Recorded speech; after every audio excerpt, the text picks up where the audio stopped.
Brent's still doing stuff, I apologize. Good. Good, oh, awesome, sweet. So we will go ahead and call our work meeting to order on October 2nd, 2024 at 3:41 p.m. in the City Council Conference Room. Just for clarification, we had no items of business before us this week, so we have canceled our regular meeting, so we'll just be in here. And the primary purpose of today is to go through the bylaws. We will not be approving them, they have to be approved in a regular meeting. So, but I really want this to be a discussion, like, we're presenting stuff, we've amalgamated stuff from different places. Some things are just bringing things to attention, some of it will be, hey, what do you really think about this? And I really hope everyone gets involved, I know people don't get quite as excited as I do about such things as bylaws, but. I'm with it. Yeah, but I think they'd be really useful, we've kind of gone from we're trying to formalize some of this so people know as they come onto the commission, as they leave the commission, we have processes and procedures for it and better understanding. So, Gary, is there anything else? Oh, and binders. This is one of the things we've been talking about. This was Gary's actually a great idea because we have not actually had information. So the binders will have your, if you flip through them, there's some great things in here. Information, you've got some state laws, some state codes that is referred to in here, and some of the city code that's referred to in here for the planning commission. And some other information about planning commission and how things work in building services. Which will, I think, be a benefit to us as we do our work and dig into other things. And the binders, the intent of that is, as Madeline said, somebody new comes on, we can give them, they can have all the information. But we also want to start putting in it more things. And so it'll be kind of a bit of a living document. We'll keep updating it, and it's important issues or perhaps things that you want to focus on. And we discuss in here, we may give handouts and you can take it and put it in the binder, and it's just a convenient place to keep it. And so also, please, if you have any ideas of what we need to change, you know, if you go through on the first tab is the bylaws, then we have some relevant state code and relevant city code and a handbook that's put out by the Utah League. And so as things come up, like the league updates that handbook, you know, we'll come in and switch that out. We're keeping an online version. And the goal is to make that available that somebody could have it on their phone if they want it also. And we'll keep this so as new people come in, they can do it. So for instance, on the agenda tonight, one of the things is not just the bylaws, but it's the priorities. If we have time, then that's in your binder too. I think this is fabulous, what you've done. I don't know who took the initiative to do it. I had occasion to read what was handed out last week, the first part of the binder, and I thought it was very informative, and it's something that I had not been apprised of heretofore, only piecemeal certain parts of it. It was very comprehensive, and just really appreciated by me, at least. Well, it's been a great team effort. We've had discussions with Madeline and staff of the best way that we can provide information to you. And so hopefully this helps, and it's not perfect. So if you have any ideas, we can change it. And as somebody new comes along, we can just hand it to them. And Mike's got a cheat sheet for the different.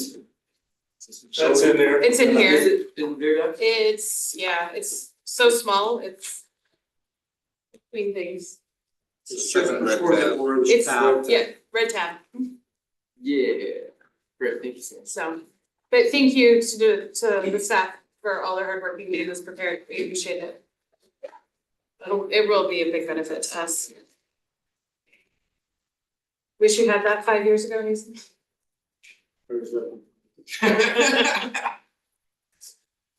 We learned I'm making a lot of mistakes. Yeah. Through civil training. And we have to go our job is not specifically in the county commission, but our job is also to go online and read everything in order to know what to do. Now it's here. It's good. And a lot of people got away with a lot. Okay, then I think if we want, let's just dig into the bylaws.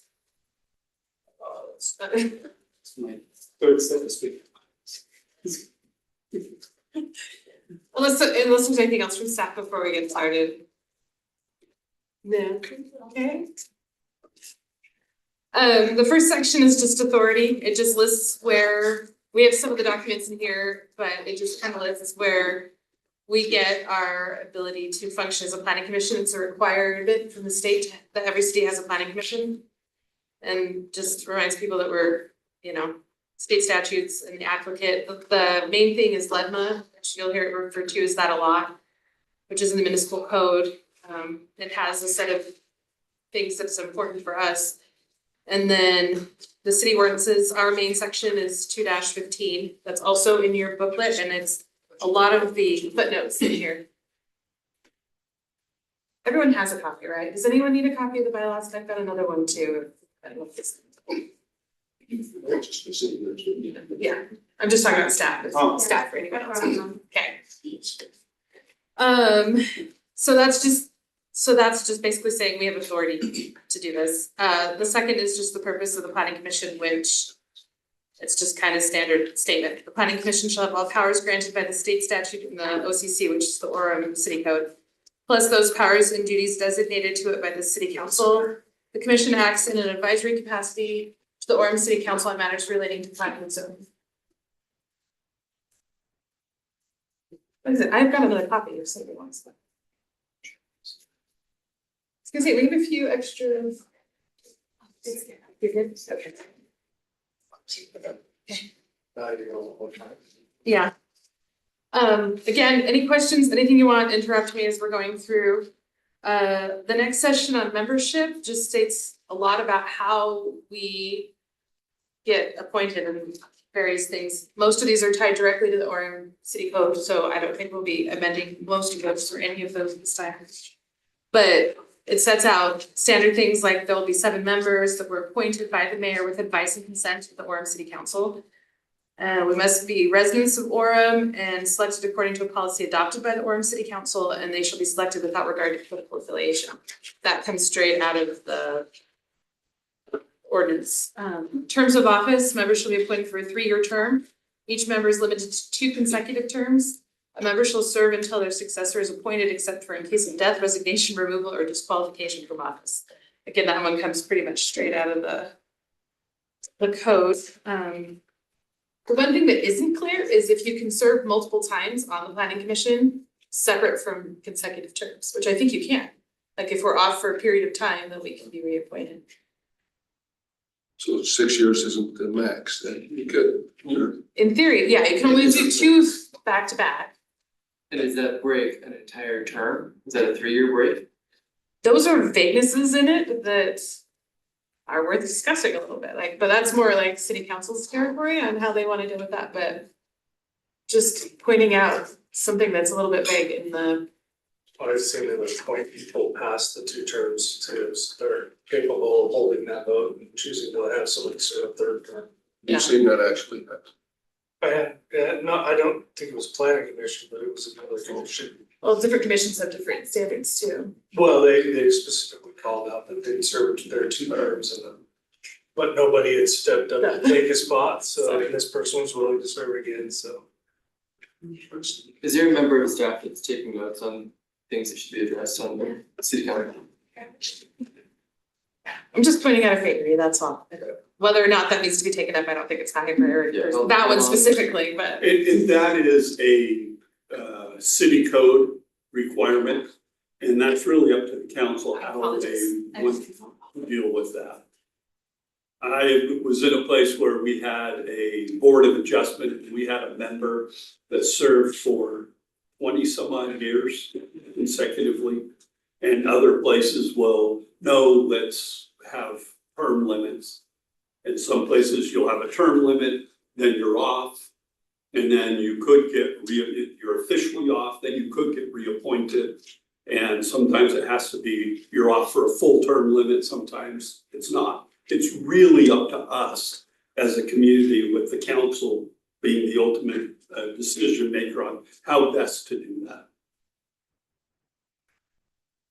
So I don't know, Dave, I assume there's I satisfaction with what the code says now. I just know in the past, if you can't find people that wanna serve, then we reappoint, you know, it just depends. Yeah. But hopefully you can find people that wanna serve. And one of the ideas behind having, you know, term limits or something like that is giving people in a community, especially like Orem, that want to serve and be a part and help, that they can be involved and understand what's happening in the city, and the more people that understand how things work and the best way to interact with the city, that can really help the residents know what's going on.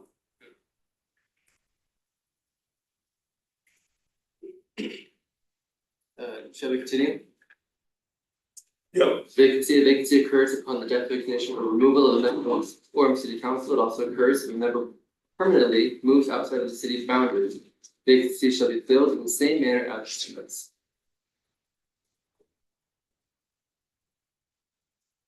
Sorry. Pretty cut and dry, though. Yeah, that one's. What was interesting when I was going through this though was the next one, which was number 5, which is removal. There actually isn't any. It just says any member of the planning commission may be removed from office by mayor with the advice and consent of the council. That's literally all it says. It doesn't say for cause, it doesn't say for anything, but it is, it's literally, I mean, it's the same way appointment is, it's at their will. But I don't know, that was one I was wondering if anyone had any more thoughts on that. It's clear. It's It could just be removed. clear and open-ended. I mean, if they want it that way, sure. I mean, it would make more sense if it was like. If it was like. A certain notice of time, like 30-day notice or something, but yeah, if it's like, it's a volunteer position, it's volunteer. It's a volunteer appointment, yeah. Okay. So. Resignation, this is one that actually is not in there at all, and how to handle resignations, and we've had over the years a number of them, and there's no real formal process for it, so this was just an attempt to start formalizing it a little bit so everyone knows what's going on. But resignation, a member wishing to resign shall give notice in writing to the chairperson of the commission and the city council representative to the commission with the effective date of resignation, when possible, allowing time for replacements to be appointed. So I think kind of formalizing that and putting it in writing would be useful, because we do have like, it's time to quit, okay, and there's a lot of questions, and so kind of making that a little bit of a more formal, so a letter to me and a letter to, because I'm chair right now, and to David as he's our rep, so we can start that process and know what's going on. An email? Email would work, that's in writing. Yeah, but just something a little more formal than, hey. Attendance members are expected to miss no more than 25% of meetings in a 12-month period. That comes straight out of the code. How that's determined, again, it's kind of a little Yeah, bit is vague. Rebecca keeping track on that? Yeah. I love that. It's something to take my 25% wrong. and you don't want to be sent to planning commission detention. No? So we do take attendance. You might have to go to summer school. Yeah, or you have to sit in on another commission's meetings, Yeah. every meeting for Or a council for a month, exactly. And attend every city council member for meeting for 3 months. And stay the whole time. And that's an important one, because legally, we have to make recommendations to the council on some things. Legally, we have things that you have to make a decision on. And I remember one time, we had, years ago, an issue come forward, and it took us 3 months to be able to hold a meeting because different commission members were out of town and we just couldn't get a quorum. And the neighbors were mad, the developer was mad, everybody was mad, but legally we just couldn't go forward. Wow, That's frustrating. it is. Compensation, members shall serve without monetary compensation. Members may receive compensation for expenses related to official commission responsibilities if approved by the city manager. So we're volunteer. Training, I will skip reading this really wordy thing. This comes out of state code. About the requirement for 4 hours of annual training and requirements for training before joining the planning commission. I think we did change one thing in there to make it that that with staff and the chairs of the planning commission, that they'll help train the new people as they come on. And making overview of the book, the contents, your hour. Yeah. For your first meeting, yeah. Who do we notify of those 4 hours? It's taken care of by them. We get credit if we do our meetings for a year, that counts as one, and a lot of the training that we've done throughout the year counts. This event, we're We're going to, participating in the annual count, Mhm. probably for the full 4 hours, I would think, if you're there. Yeah, and frankly, we would count, we have all members of the planning commission, we would count the time that we're here, going over the bylaws and how we're gonna function and operate, and what we can and cannot do as training. So, you know, some of my little PowerPoints and stuff, that's been training. Some of the things that staff does, that's training. And so we keep track of those. so we're getting it. We are, so, but it's just to have it in there to be clear about what the law is. So number 10 is duties of the members. The expectation of members of the planning commission shall attend regular and special meetings, read and study the agenda and staff reports to be prepared and informed for each meeting, arrive on time for each meeting, be courteous and respectful to other members of the commission, staff, applicants, and the public during meetings. Be familiar with the applicable state statutes, the Orem Community Code, the Orem City Code, and the bylaws, and avoid conversations that's not plainly audible to all present in the meeting. That is one that we do need to kind of watch a little bit, that because it's a public meeting, it has to be recorded and people have to be able to hear what's saying. And with as wonderful as our technology is, if we start talking over each other or having side conversations, it covers up the main conversation and it can miss stuff and doesn't present well.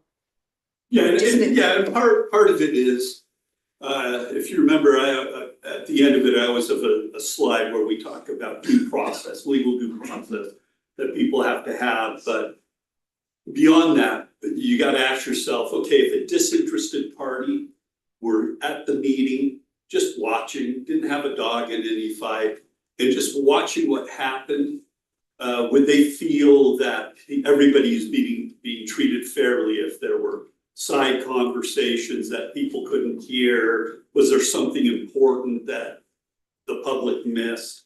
You know, so it's just something to be aware of. Sometimes you need F in order to do D. Yeah, I'm sorry. Sometimes you need F in order to do D. And along with that too is also just a general reminder about decorum and how we're presenting ourselves and how we're at meetings. You know, including cell phones and how we're using cell phones, especially when we're up on the front. One of my friends was she was chair of a school board in another state during COVID, and it was during a lot of debate over children and masking. And didn't matter what her personal idea was, they were going through everyone was coming and talking, and she picked up her water bottle and she drank it. And I kid you not, got an email from an angry person in their school district who had said that she was supporting one way because of the way she sipped her water. So when we say that people are watching and you don't know how they're gonna interpret it, what we do up there does affect how people see us. So, the next section is supporting staff. So city personnel staff shall be designated by the city manager to assist the commission Staff shall attend commission meetings, make studies of issues pending before the commission, give recommendations to the commission. Staff shall post agendas, provide notice, record all meetings and take meeting minutes in accordance with state statute. In consultation with the chairperson and vice chairman, staff, really read right now, staff shall create an agenda. So that's kind of some of the things we've been changing, some of the things we've been talking about. If you guys are interested in adding things, especially to the pre-meeting, you'd like something to discuss, like something discussed, reach out to me or Mike and we can help. We'll talk with staff about getting that on. We haven't had a real formal process for that either and how that goes, and we'll be working with staff to work in consultation with the agenda a lot more. Oh, did you say? No, we wait for the staff. Yeah. So make a recommendation, and the staff makes recommendation. Okay. Is that mandatory? I'm sorry, say that again, something about a recommendation, I missed Yeah, that. when the staff makes recommendation, they have to make a recommendation. There's many times they will want to forward a positive recommendation and talk about it. Why would we do that? We want to do a negative recommendation. And we've done it. When it's administrative, it tells we have to push it. If it qualifies, when it's not, when we have to make it positive or negative, why is it they have a bias? That's what it looks to me like a bias. It may not be, this is discussion. No, Yeah, that's it's that's a good point. You're talking So- specifically on the staff report and on Yes. our slides. Yes, on the Just for slide. clarification. And in one way, if it's something, in many cases, we forward a negative recommendation, even though the staff said positive. It's not a good look for the staff, looks like siding with the developer, not the citizens. I say they should be neutral on anything that needs recommendation from us. And only tell us if we have to do it because it's administrative or not, that's it. That's my That's a good point. That's my point. I don't need to have a wordsmithing that could move something one way or another just because. So has that actually happened? Have we had that happen? Yeah. Yeah, we With have. a negative recommendation? We don't care, I honestly, with all respect to the staff, I don't care if they like the project or not. We're the planning commission, we're the one who does the council, I think. if one to do positive or negative. Yeah. They What I should would take not it- influence what it looks like, it should be. Make the recommendation you wanna make. What I had taken from the way that it's worded was, we've done all the due diligence on this, we can't think of any reason, find any reason why it shouldn't be approved. No, that's different. Yeah, And there's that's a split. different. Administrative stuff, let's put to the Yeah. side, because we're talking strictly legislative, because Yeah. we'll be dealing with We're not administrative I'm not slightly. talking administrative, I agree, they said administratively, we make a positive recommendation, this is where to go. Then we know we don't need to really go in the weeds of it. Legislatively, they say no. And Gary and I have had some discussion about this, and this will be some change to our meetings as we make some changes to our formal meetings over the next little while. Do you wanna address that? Yeah, that's one of the big questions.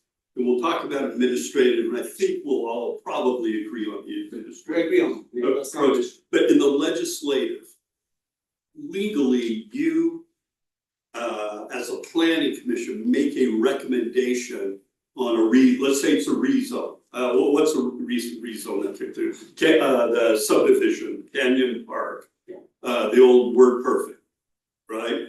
So that comes in, so you legally have to make a recommendation to the council. We don't, And as staff, we provide you information. A lot of communities have their staff go in and analyze everything and then make a recommendation. There's no legal requirement for that to and happen. that's not, but there's no legal requirement, we faced quite a few biases in the last 5 years. If can mention a few. And I think the staff should not make any recommendation except for administrative. And I think at the last, or the staff report, I'd have to go back and look at it, somebody could pull it up and look at it quickly, but on Canyon View Park, I think staff's recommendation was something like, we recommend that the planning commission make a recommendation to the council. Yeah, but And that was a very polarizing situation. Yeah. Our situation where well, not as polarizing, not too many people has been there, and I think there was still some sort of bias. And I think part of it also too is the way that we've done the presentations, that staff gets up there, they pretty much present the entire argument That's it. for the developer. And then that we give the developer like 2 seconds, and And I'd like to change he'd that. like to change that, that's why we're trying to. So on the legislative recommendations, I'd like to change it more along the lines of staff, we get up there, we say, okay, we got this application. Here's what, we kind of give a brief thumbnail. It's not our job to sell a project for or against the project. And that's the developer's job. Correct. And so oftentimes you'll see whether it's intended or not, I can see where the public or people can see staff going, oh, and here's this, and here's how many units, this is the street layout, and this is what they do. And originally it came in at 200, and now we're down to 100 units or whatever it is. That's a good compromise. Yeah, I've heard that. and That's a it's- good compromise for the developer. No problem. You're working for the city, the developer, or the citizen. I don't need to hear about what the developer compromise. I don't care what his compromise is. That's his business.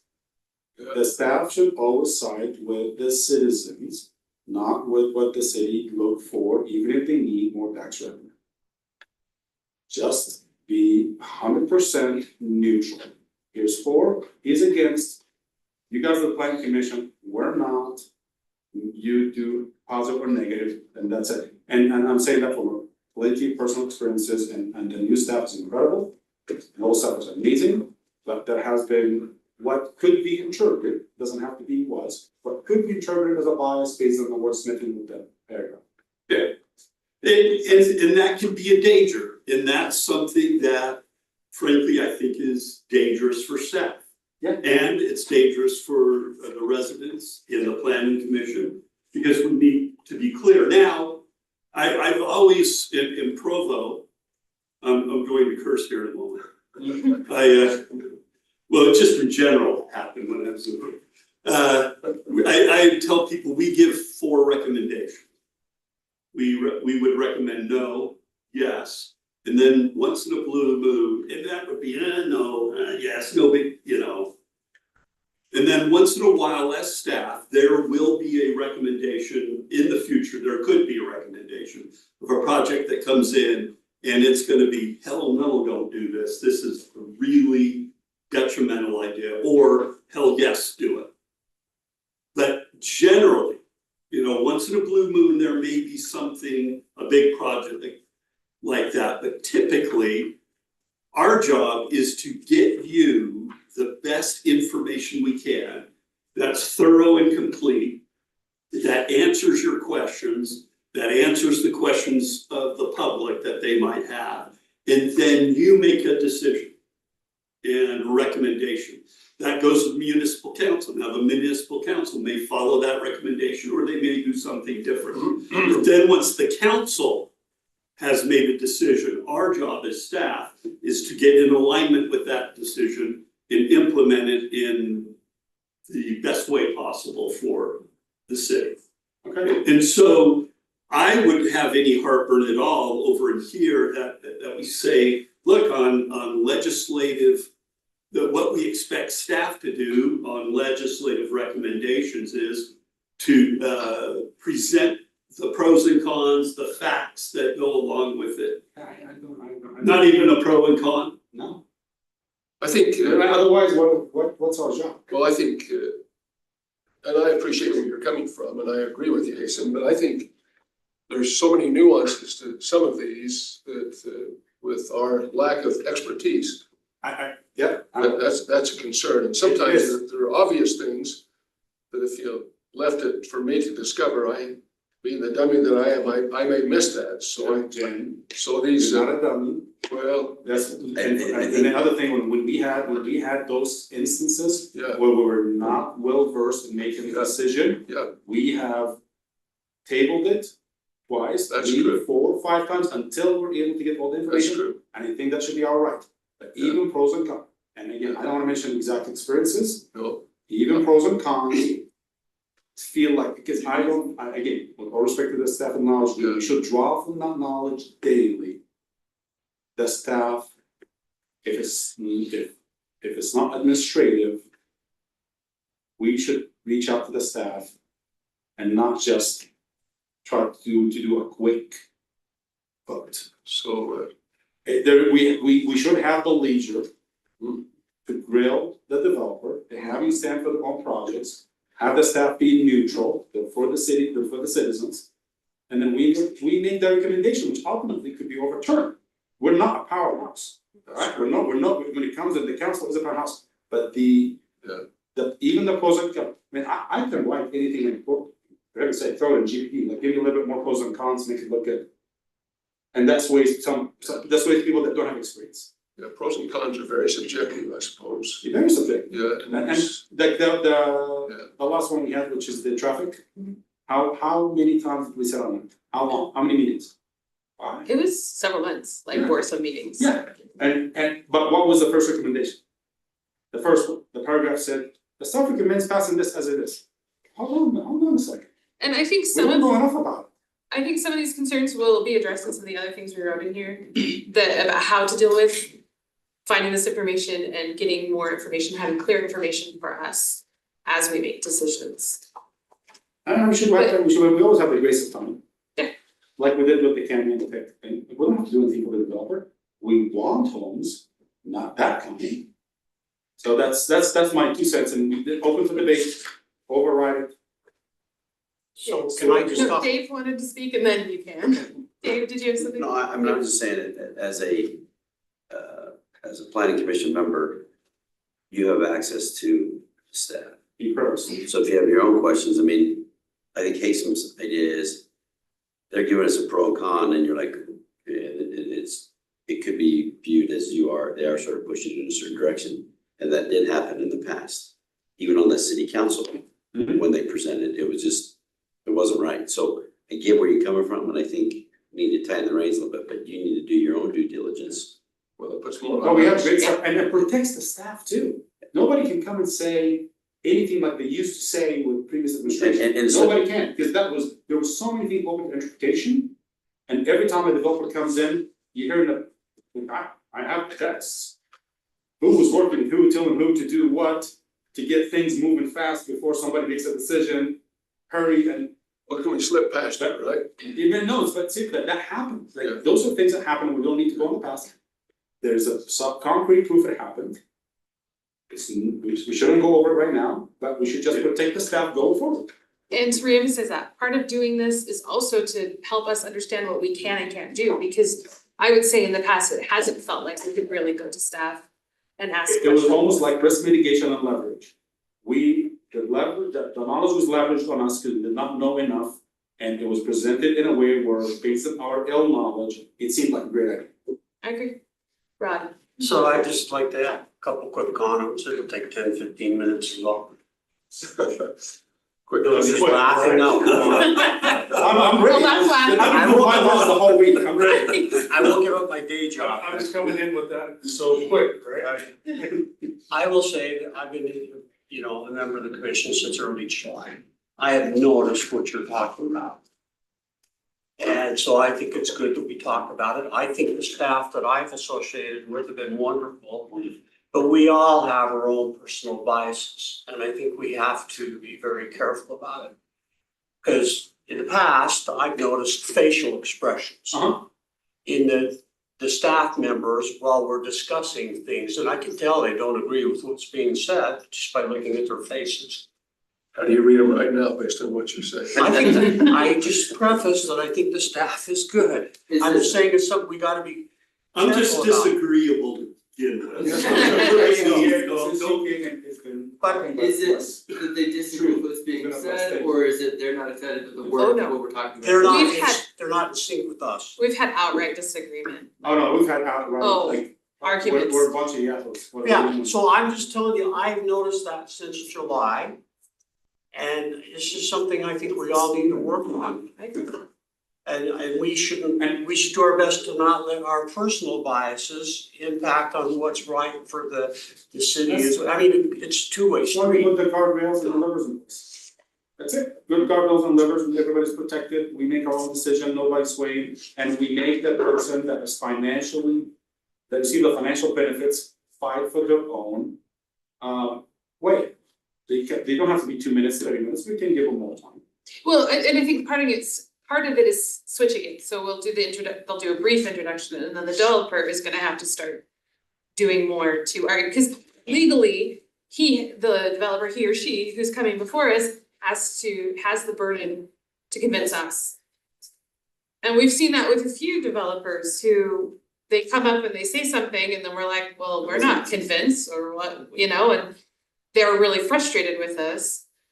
But it wasn't staff's responsibility to sell them on it. And It wasn't their and plans. And they stood for it before, when we talk about affordable. Well, This is just to increase affordable homes in Orem, wait, how much is it? $800,000. That's $1 billion. And then the staff, oh, we need this, like $800,000. One of the issues. Are you selling it or renting it? We're not selling a single unit. Okay. One of the issues that I've observed infrequently is that it seems like the developer comes with what he has read as a rubber stamp to proceed. And where the last impediment is before him. And it's like staff might have in some way provided that green light, Clarity. encouragement. And so we're the bad guys because everything's good until we came along. We're stopping it, yeah. Well, And that's human nature, that's maybe Oh, what it is. okay. And I have full confidence that all of it is truly in good intention. It's just, we just need to put the right levers and guardrails in place. Well, based on what's been said, based on what Madeline said about her friend who was chairman of the school board, we need to have a neutral appearance. I'll support this one. Yeah.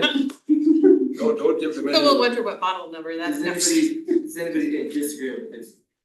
I'm going to have a mask made of each of you that you can wear, that's just a neutral expression during the whole meeting, including staff. Well, So, David has it, but his looks like he's lost some of the time, doesn't it? I just want you to know, my children have accused me of that I have a resting bee face.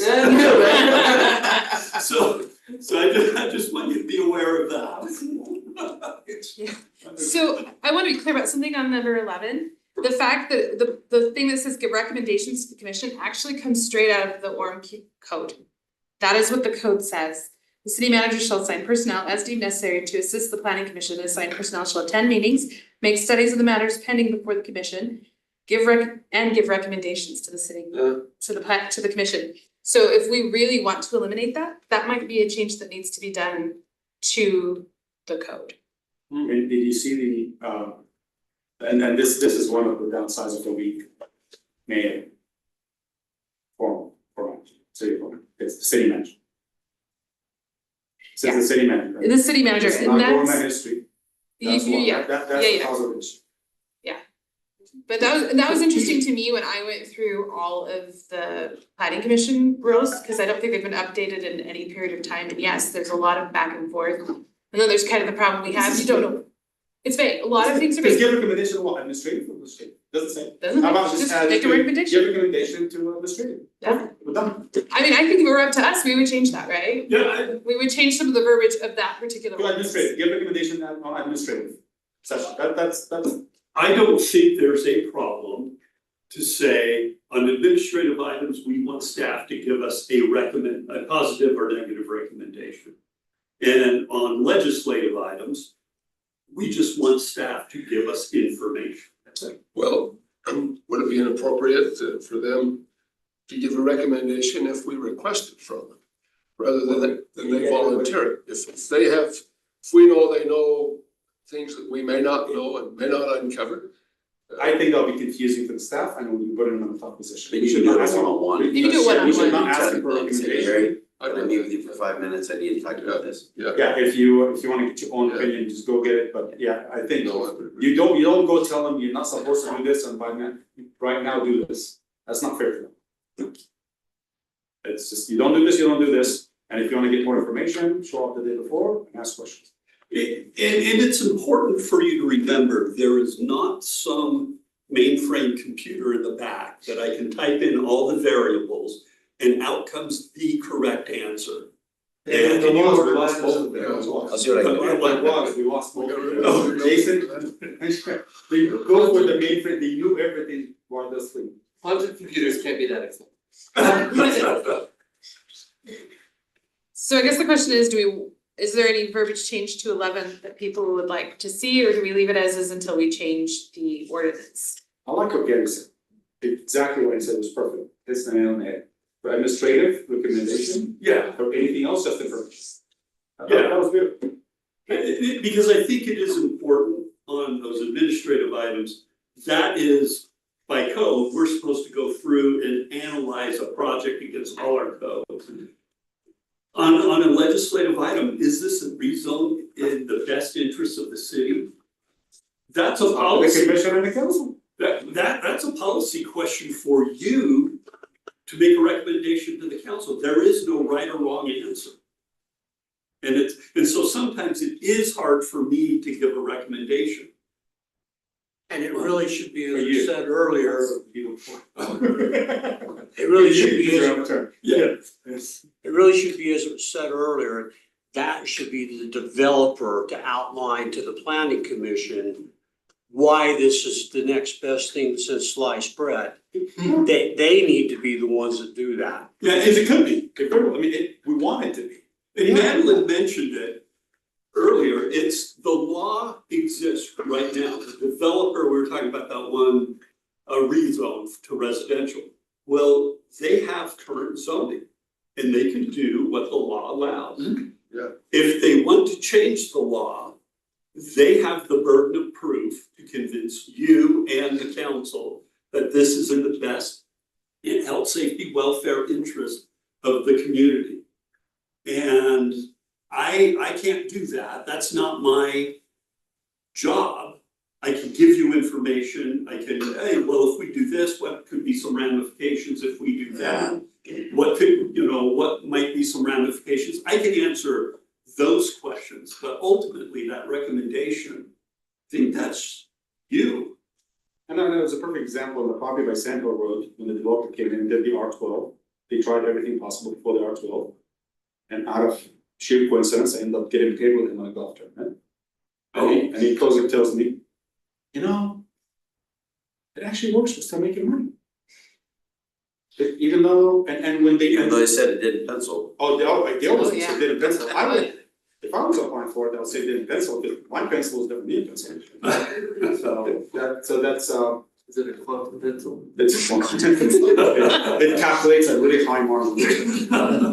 But he's like, it pencil great, and when they do that, when they finally allow for the easement and the pipe to go through, we're gonna get another 3 months. Because that happened in 3 years, in 10 years. We always have the option to build on those lots. Once the guy next to us develops it, we'll be fine. And yeah, the guy was fantastic.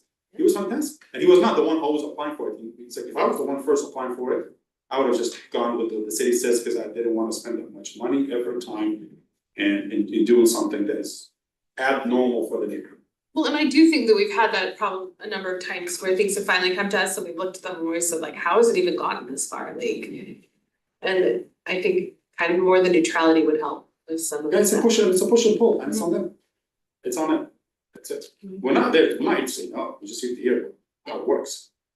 Yeah, but we've also sat in meetings where we've watched developers sink themselves in what Oh, yeah, we they're do. saying. There's been some fun ones. But so it goes both ways too. My last comment on Yeah. this, what I wanna get away from is in meetings, a developer getting up and saying, oh, staff's been so fantastic to work with. We wanna be fantastic to work with, but not give the impression that we are advocating for their. And there Yeah, has been, we've had those where my staff has recommended, said that this would be a great idea. No, we don't believe you, we know staff, but keep talking, keep digging yourself. No, you're right. Yeah, I've been here for like a month. No. We're doing So we're so good. And at some point, which is the balance we haven't found yet, in the city. At some point, the push from previous authority was grab as much unit per acre as possible to increase tax base because we'll need the money in the future. True, not false. We don't have that balance. We need to figure out how we're gonna do it so the city doesn't die. I agree. We have to figure out, I've toured a couple of dead cities.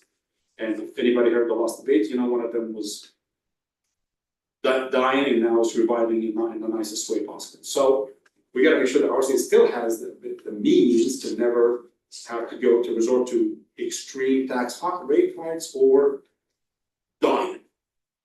And everybody can now talk about And the university place Yeah. versus the Provo place. Just thought it was a bad idea. See the benefit. So kind of how to balance that, I don't know, this is not today's agenda, but I just wanna mark with a pin into this. Yeah, no, but I agree, and that's some of what we're trying to change so that we can actually get to some of those things, cause some of those Yes. things should be what we're doing here. Not just randomly what comes before us, but what do we wanna look at? Because I think we do need a healthy tax base for business as well as our residential, and how are we gonna figure that For the out? city's revenue, Yes. sales tax, tax revenue. not Yes. revenue, we don't sell any. sales tax revenue, yes. And the other thing is, also to put a pin into it, the large entities in the city that have interesting way to get away with parking. Where they consider a whole big piece of land, parking in the entire piece is allowed to do. When they develop a piece of it, they consider the parking on the completely other end counts with this one. Oh, okay, that's what you're talking about, like when we were doing some other places, and they were like, this parking garage over here counts for Yeah, everything that's. Costco's parking counts 6 for all this miles away. development and everybody will go to Costco while we don't have this. Perfect example, sorry, roll, BYU. Yeah, I can't park my truck in anywhere in BYU, you get the parking stalls this little, I'm sticking out 4 feet. And then, oh yeah, the parking here is perfect because we built this housing 3 miles down the road. We won't make into. The parking at the football stadium, in front of the football stadium counts for a development, the life science building on the south. You see what I'm Yeah, yeah, yeah. See what I'm saying? So I wrote it down. When we look at That's parking how it analysis, come up. Yeah. that would Just be. put a pin into that, so let's Yeah, figure out I my put line, parking- put a pin into that too. That's kind of our second item, planning commission priorities, so I'm just writing it on the sheet, so parking in relation to business. In relation to business, and then sales tax and property tax. Got it, end of my term. No, those would be great things to work on. Well, Great things. for a 3-day break and then you can come back. But no, It'd be great. don't give them ideas. Get a 3-day weekend, and then be back Tuesday morning. Okay, Give them 2 weeks.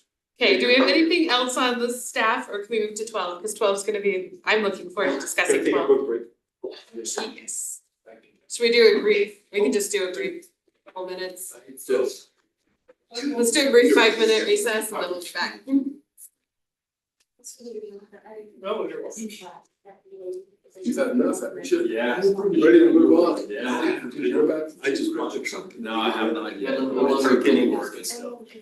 I don't know. That's why I said that for a little bit. Remember you ran. Yeah, he was on the school. I think he still is on the school. Yeah. Yeah, but I've been to a couple of his meetings. This is probably why we. Yes. So. He was my bishop for a while. You must- He was in the.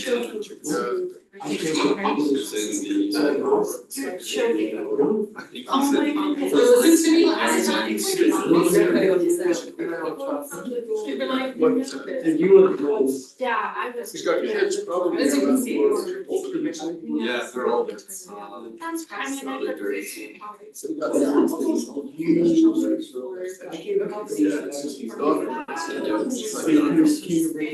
She's actually going to come here for audition. That's rough. I will fall. So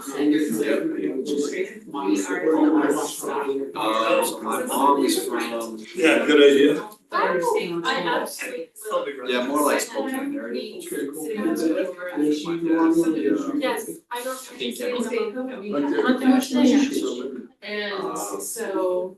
That's my real dad, I don't know, but my stepdad is a gentleman. And just like. Enjoying life. Construction management. I'm. Oh, Jesus. I was, yeah, one grade. Pascal. That's little free zones. Is he a Pascal or Kent? So anything. Pasco. Like I was just noticing that, we have both of them and those were. Yeah. Yeah, it is. It's a pleasure to meet you. Pleasure to meet you. Administrative work. Make sure you tell my boy hello. I will. And look at it so more, there's another area here where we talk about conflict. How's the job? And it's different from the Still got. So. We actually have a lot of people. I've had,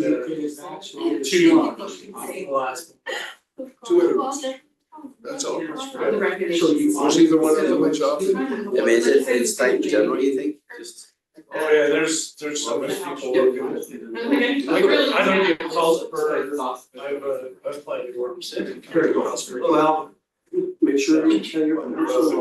Applied for most places. Cover my house. Food. I was. I don't get calls for those. Remember anybody, when you're actually talking about these So- things. It's done. Nobody knows about it. And- I think there's So. 8 to 10 people in my state. Brandon was involved, similar. I was totally random, guys, it's a lot of professional. Yeah. I know you're a downtown person in that area. Yeah, well, based on your perspective, yeah, on the street, you would have a pretty good. Well, That Logan got stuck. The guy in LA. That's why I actually still. So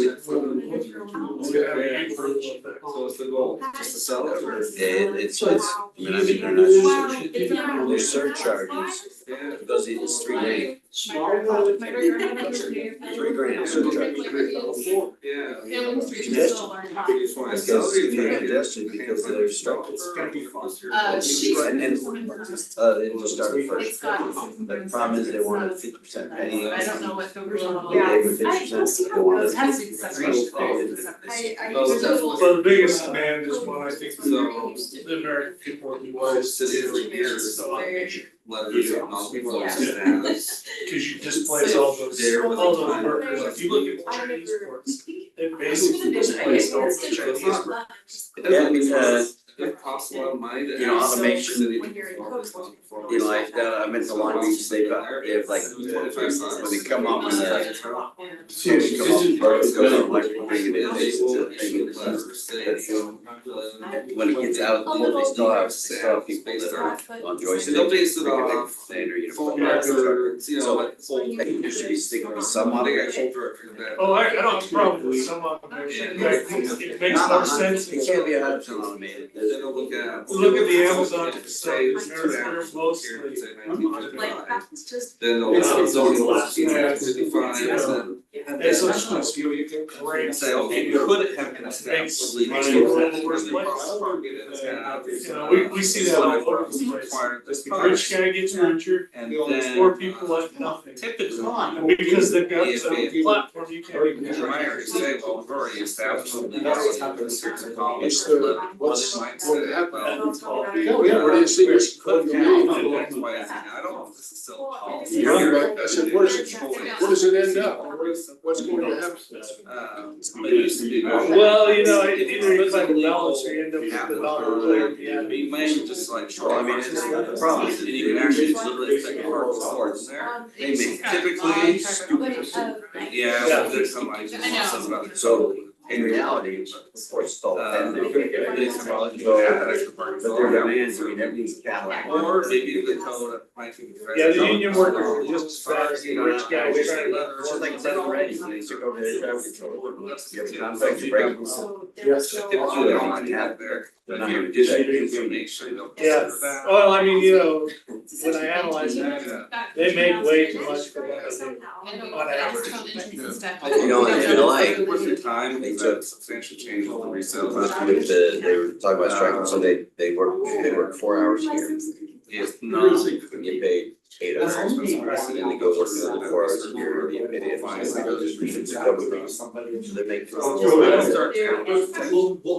and then there's things like that, you know, I've been on construction sites and they still have an elevator operator. You're not allowed to run the elevator. The union member whose job it is to run the elevator. Oh my gosh. Is the only one allowed to press 1, 2, 3. Yeah, it's ridiculous. Well, it sounds like,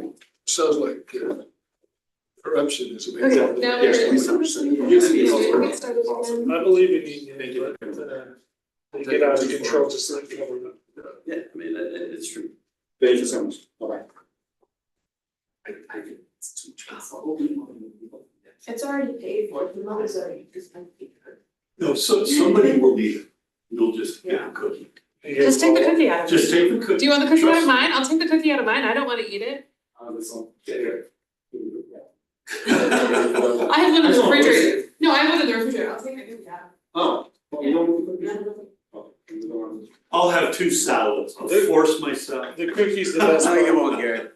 You won't force yourself. I'm not gonna force this. That's why I said that. The That's container's how not I'll be as able full to as get it to used to sleep be, so tonight, is it's only convincing half. myself I just sacrificed Yeah, there you go. for someone else.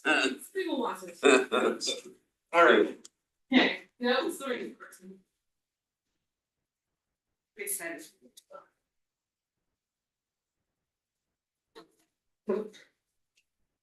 Okay, everyone's excited about numbers. I am. We've never had this before and I think it's a good tool.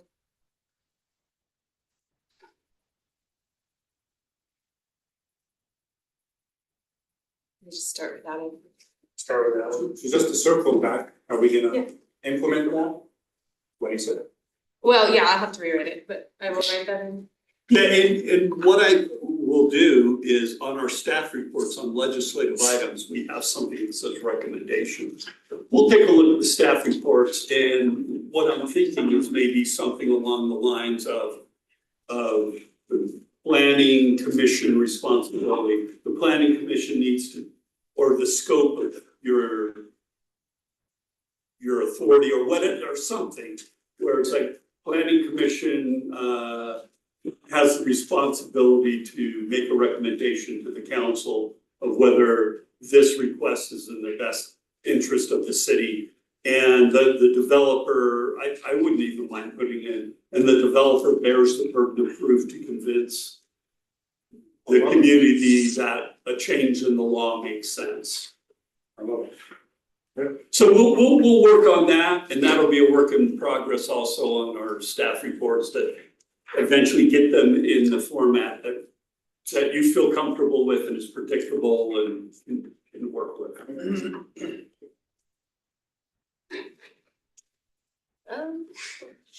We'll just start on number 12 then. So number 12 is the subcommittees. The chairperson may create standing or ad hoc subcommittees as needed or requested to assist in their assigned duties. The subcommittee may consist of members of the commission, staff, or others approved by the commission. The subcommittee shall report to the commission on their activities and findings during work sessions, regular or special meetings of the commission as requested by the chairperson. So the idea here is that if we're looking into a particular item, I'm gonna use food trucks as an example. And we wanna say, okay, we wanna study this further. We could say, let's form a subcommittee. And of course, there has to be, we can't have quorum, so there only can be a couple of people from the planning commission on it. But like, say I was really excited about food trucks and I wanted to research the whole thing. And we can have assigned people to make subcommittees to study specific things. So they can go off and do that and then come back. So we don't have to spend all the time on everything studying out the issue. But like, I could say, okay, it could even talk to members of the city council or could be on it, or citizens like of a particular neighborhood, like we keep having issues in Southwest Orem. We could say, let's have a Southwest Orem subcommittee and meet with some of the neighbors and discuss particular development issues and then come back and say, hey, this is what's going on. And so by creating subcommittees, we're creating a tool to kind of have some extra research beyond what we're doing just here. Kind of like we've been talking about, sometimes we need more information. Well, okay, we're having problems with the transportation master plan. So these 2 commissioners or these 3 commissioners can work together to make recommendations to us as a body of what we wanna see changed in that. So. I love it. So. I mean, how would you, Volunteer for the food truck. so how would you go about, I mean, you get your 3 commission members, and then how would you're talking about citizens in that would buy that food truck, or how would you, and who would pick it? You would pick it, or would it be advice and consent, or, well, The way I copied this one from some other cities and it seemed like the chairperson was kind of just over making was it sure. pro vote? Eh. I can tell you which cities I pulled from, but that's part of the discussion we can have too, that if it's just, I mean, I guess I see it kind of as more fluid because it's information And gathering. maybe it's, you get advice and consent from the planning planning commission. commission, hey, you need 4 people to say, yeah, this is a good idea, or whatever. I'm just, How did the commissioners think? because then everybody's involved, at least in the decision, say, Yeah, that's balanced. or I don't really care about food trucks, so I'm off the table, so let somebody else do it or something like that, right? I don't. And one of the things we were concerned about is there are so many issues that we could get into that it's hard to, as a committee of the whole, deal with every single one, as opposed to maybe 2 or 3 of you really wanting to get into an issue. You would, as staff, we would work with you, we could meet with you, give you information. And then when you're ready, you could come back and make a recommendation. And whatever happens, if it gets passed on to the council, it would have to be the entire planning commission saying, yeah, we like these code changes. We recommend to the council to change that. But as staff, we would work with you as opposed to, okay, we're gonna spend 2 hours on lighting. Lighting's really important, but it may not be, with everything else going on, you may wanna divide and conquer some of these issues. And so, and your question is specifically how we set up the subcommittees. Yeah, I mean, who established is gonna be, Rod wants to take it and Jerry, let's say. Yeah. So then they would say, okay, we're gonna get we're gonna pick some people and then make that. Yeah, I guess I had seen it more that way, where it's like, okay, once we decide kind of, and we point and say, okay, let's do that, let's form a subcommittee, you two can go do that, then they can take it on. I mean, I think it's to me, it's fact gathering, so they wanna find people, they wanna work. And Dave, we wanna make sure that we're not getting at cross purposes with the council. And course. so if you see an issue coming up, it's like, maybe we need to have a little more formal process or not, that would be good information, because we wanna make sure that what we're doing here isn't gonna be counterproductive for the council at some point. Well, I mean, my opinion is, we're all citizens and, if it's a concern here, other people have the same concerns. I don't think that should be an issue.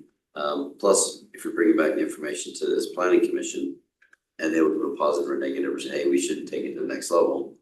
I mean, bring everything to the council, that's fine, because that's where you're, so I think I like the idea of the path. I think just how you organize it and make sure you empower, Rod can do this with Jen and so other people who go that and do the research if they're passionate about it.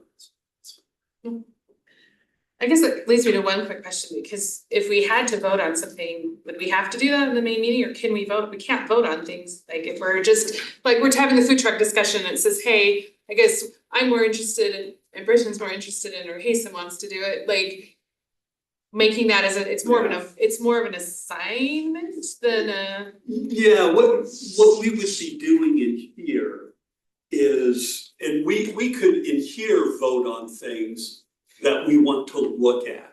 We're not making a final decision. It's not a vote that the public should have input on. It's not a public hearing on a specific proposal. It is more of how, as a planning commission, do we want to divide this work?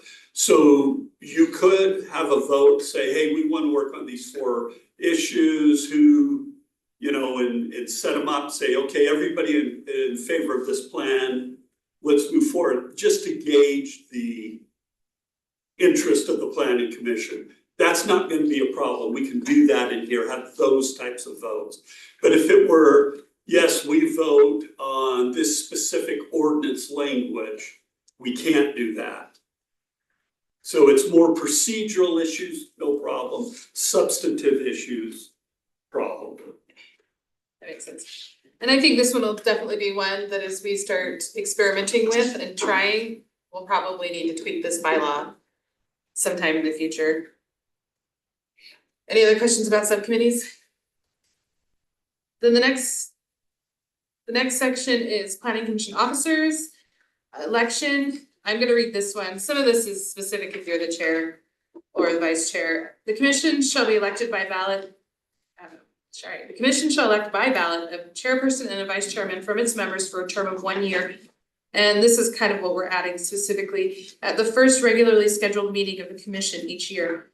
The chairperson and vice chairman shall take office at the next regularly scheduled meeting of the commission. The chairperson or vice chairperson may serve successive terms. And actually what's really interesting in there is that the successive terms is like all that we have in the ordinance is that they're supposed to have be elected and that they can serve successive terms, and how and when has never been really clearly defined. And so the idea is that it would be a 1-year appointment, a 1-year election by the commission, and then it would just reset every January. Just for, cause like I said, we've had it all sorts of different times. And then resignation we'll deal with in a minute. Duties of the chairperson, conduct meetings, bylaws, coordinate with staff. We have to sign stuff with the commission. Maintain order in all public meetings, and may remove disruptive or disorderly people from the meeting.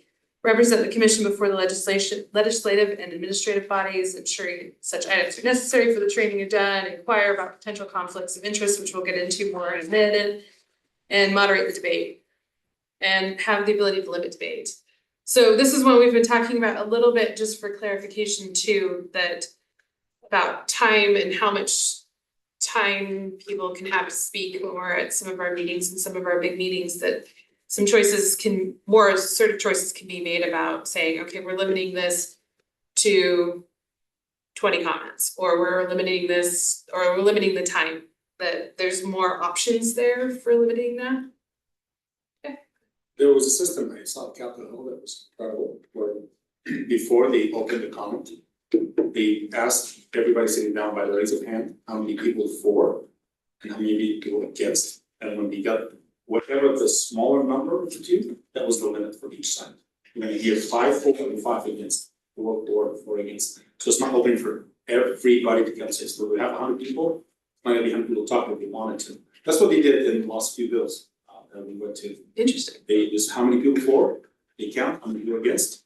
Great, now out of all this, we're gonna have 6 and 6, even if there was 20 and 20. We're gonna have 6 and 6, we're gonna have 7 and 7. And it seemed to be, why did we accept it? Without an issue, everybody. Where was that? You observed that? What was At the Capitol Hill, so there was a bill Okay. coming up, and we just went and witnessed it as a body, and we were against it, and there was 30 people against it and 4 people for it. As I say, we're gonna have about those ratios. Yeah, It's so usually about so 20 what they against did is they said, okay, we'll give the 4 and 4, that's it, you guys got to 30, pick your best 4. That's what ended up happening. But doesn't that give the against and outside impression that there's actually an equal like versus dislike when you do that? Even though yes, and Because now you're I didn't like it because we wanted to really state our discontent with what's happening, but it ended up going in our favor still, because the people that were against it had, normally when you have that many people against it, it's a more solid argument than that the number of states support that. It's a more solid argument for 30 than this one. And we opened it up and saying, and we always remarked, you understand there's more people against it here than there are for it, but you limited us to 4, Yeah. Therefore, here's what we have to say. I mean, usually it works against the citizens because lobbyists can pay to have people there and citizens have to work for the day. So they don't actually get to show up. Yeah, no, I agree with you, but A lot of times the committee doesn't even let people talk. I'm not saying this is a good idea. It's just a tool. It's just a tool. Yeah. If we've had hours of hearing for so many people that were against it. Nobody for it, just everybody. Everyone's against it. And only the developer was for it, that's it. Then how do you decide who gets to speak? I guess that's another matter. We literally had to we just went for the chair, vice chair, and Change big supporters. The people that understand, the item well and can present it best. That's what we need. Bring your own folding chair. Bring your own. Well, I mean, there's lots of ways we can do this. We can pre-sign up. We can say, you know, here's the pro list, here's the con list, you sign up and then we'll. Now, we used to have this here. I remember in I know this- 2008, I came here for what iDrive was supposed to be a high density development. And I was living in that neighborhood, and there was a sign up sheet, you could not speak without a sign up sheet. Yeah. You can find out what happened to that.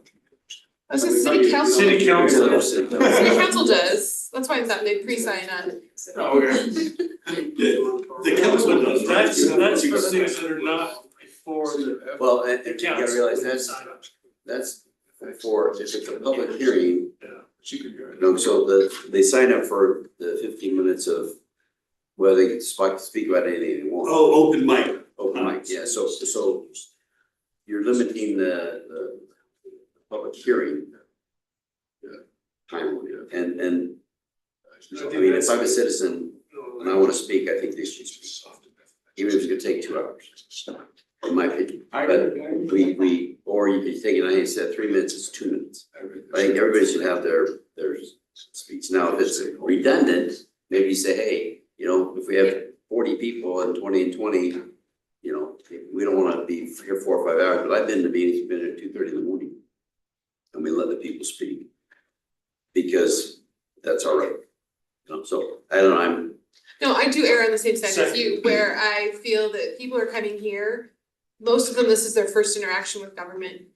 And it's a huge effort for them to come and wanna stand before us and speak. And so I do feel like they should be able to speak.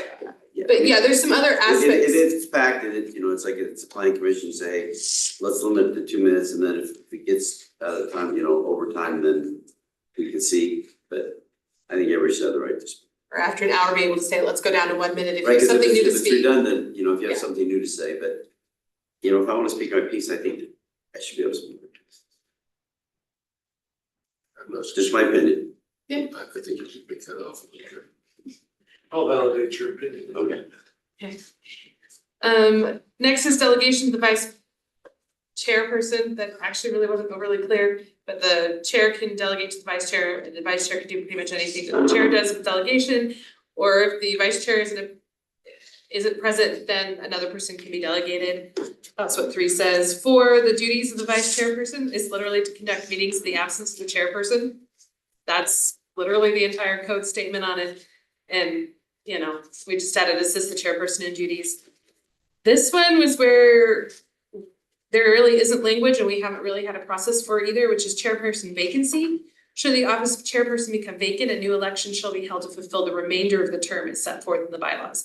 The election shall be for both the office of chairperson and vice chairperson. So if I were to suddenly resign, then Mike could run for vice chair, and somebody else could run for chair, and they would fulfill until the first meeting in January. And then there would be a new election, and if they wanted to stay on, they could. But just for clarification on that one, how that is, so it's not somebody starting a new 1-year term or someone's starting whatever, but just. You wanna just do on calendar January to, Yeah, you didn't, that doesn't specifically say January here anywhere. It does for, it says, cause we did for the election, Yes. for the remainder of under 1, Okay, start of the year, yeah, at the first regularly scheduled meeting under election on okay, what? first, okay, there it is, I'm sorry. And is Yeah, that no an worries. election that happens just within the members? Yeah, it's just the 7 of us and we decide amongst ourselves. So if you wanna ask me next year. I'm kidding, sorry. And then temporary chairperson to preside at meeting, this is actually out of the city code. If the chairperson and vice chairperson are absent at a meeting, the members of the commission present in the meeting shall select by majority vote a member to conduct the meeting. So if Mike and I are both not here, the rest of you will pick amongst yourselves someone to run the meeting. This next one is a little more beefy. This is the conflicts of interest and ex parte communication. We haven't really had, we've talked about it, but we haven't had really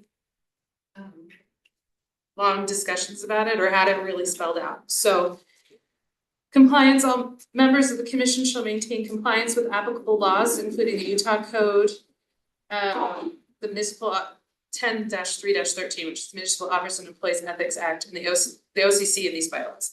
Just saying, you gotta be following the law.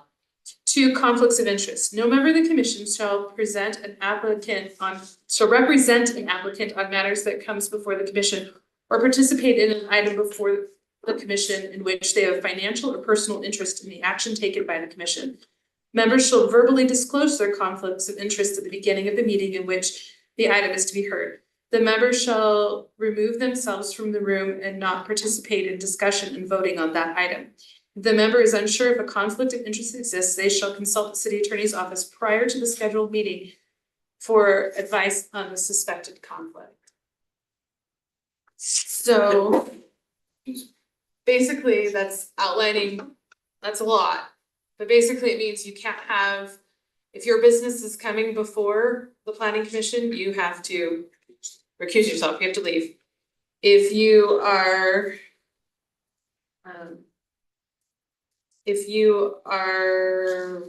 really, I don't know, what's another good example? I don't know, I might just like. Gary covered this in Gary has talked about it some. quite some detail, actually. Yeah. If you know someone that, you're subject to maybe his influence Or maybe you're not directly involved, but you may make money off of what's gonna happen. Right? So, and then the next one kind of goes along with that, but kind of is not, it's a little different, is ex parte communications. And this one we divided into administrative items and legislative items. If it's an administrative items, we actually have more standards we have to follow than with legislative items. So on administrative items, commission members shall have no ex parte communication with applicants regarding any administrative item that comes before the commission prior to a final decision. So prior to it coming to us and us voting on it, we shouldn't be discussing a site plan with a developer, or we shouldn't be talking about combining somebody's lot or vacating their public utility easement. Ex parte communication means any communication, be it verbal, written, or electronic, with interested parties in an administrative application. An administrative application is any application under state statute or the OCC on which the commission is the final decision-making authority. If contacted by a citizen or group that has a pending application before the commission, members should refer them to staff for assistance. Like, we shouldn't be discussing it. We should just be saying, oh, great, pass it on. Go talk to city staff. And that's in contrast to legislative items, which is B, which is commission members may seek information from and communicate with staff, other members of the commission, city council members, or any other party before the public hearing, as long as they do not express a final decision on the item before the hearing and vote. So in this case, somebody has a redevelopment and you're playing golf with them, you can discuss it, or you can talk to them, or you can go talk to whoever you want to find more information, kind of like we're talking about with subcommittees. That you can go to staff, you can go and discuss it, but what you can't do is shake hands with them on the golf course and say, of course you're gonna get my positive vote on this item. Because under law, we really shouldn't be making our decision until we're in the meeting and we've had all the information presented to us. Of course, we have leanings before we go into the meeting, and of course, we kind of have an idea of which way we're gonna vote, but we shouldn't be verbalizing that, we shouldn't be promising things. That can get a very slippery slope. Anything you'd like to add, Gary, on that? No. Okay. Any ex parte communication or suspected ex parte communication will be disclosed to the commission at the time the item is heard. So if someone has come up to you and said something, you need to say that when we hear item 3.2 that relates to this, then that's where you would say, I have had ex parte communication. I think it's more about the administrative than the legislative. But notifying people, and other members of the commission may recommend the member not participate in the discussion or voting on the item. So if there's some concern that ex parte communication, or there's a conflict of interest, we as a commission can say, I think maybe Jim needs to sit this one out and we can vote and discuss that. So you go, Jim. I guess I have to pick somebody different every time. Moving on to meetings in here. Oh, is there any questions about that? It's pretty straightforward, but do you So I've got to run, Uh-huh. but I want to thank Jerry for Yeah, his service. I don't absolutely. know which. We appreciate your service. Jerry's gonna resign, step down. So in writing, he's not, but we have not That was adopted these before. yet, so. But we appreciate Jerry, your service, and It'll be missed. this will be his last meeting, but I've gotta run, but we're looking for a replacement right now, so we'll go from there, but appreciate your service, Jerry. Thank I've you. enjoyed working with all of you. Thank you. Thank you, Jerry. We appreciate your insight. You have good insight, so. Appreciate it. Thanks, Jerry. We will be Didn't mean missed. to interrupt, but Yeah, no worries. And before you go, this is Irene's last meeting with us. She and her husband have a great opportunity. They're buying a home up in Salt Lake, and so we're excited for her. And so she's gonna be moving. Is that moving up in the world or down in the world? It's down. We tell her, oh, you gotta live in Salt Lake County, oh gosh. But no, it's a great opportunity, and she's done a fantastic job for us, and so we're sorry to see her go, but we're really excited for her and this new opportunity they have. That's great. Thank you. Carry on. Yeah. Okay, back to meetings and hearings of the commission.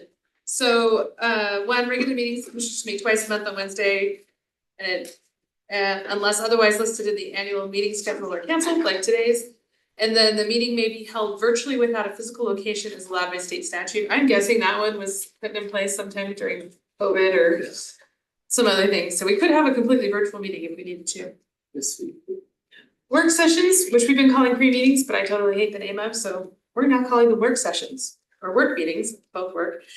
A work session shall be held prior to a regularly scheduled meeting unless otherwise determined by the chairperson or by the staff with the consent of the chairperson and properly noticed.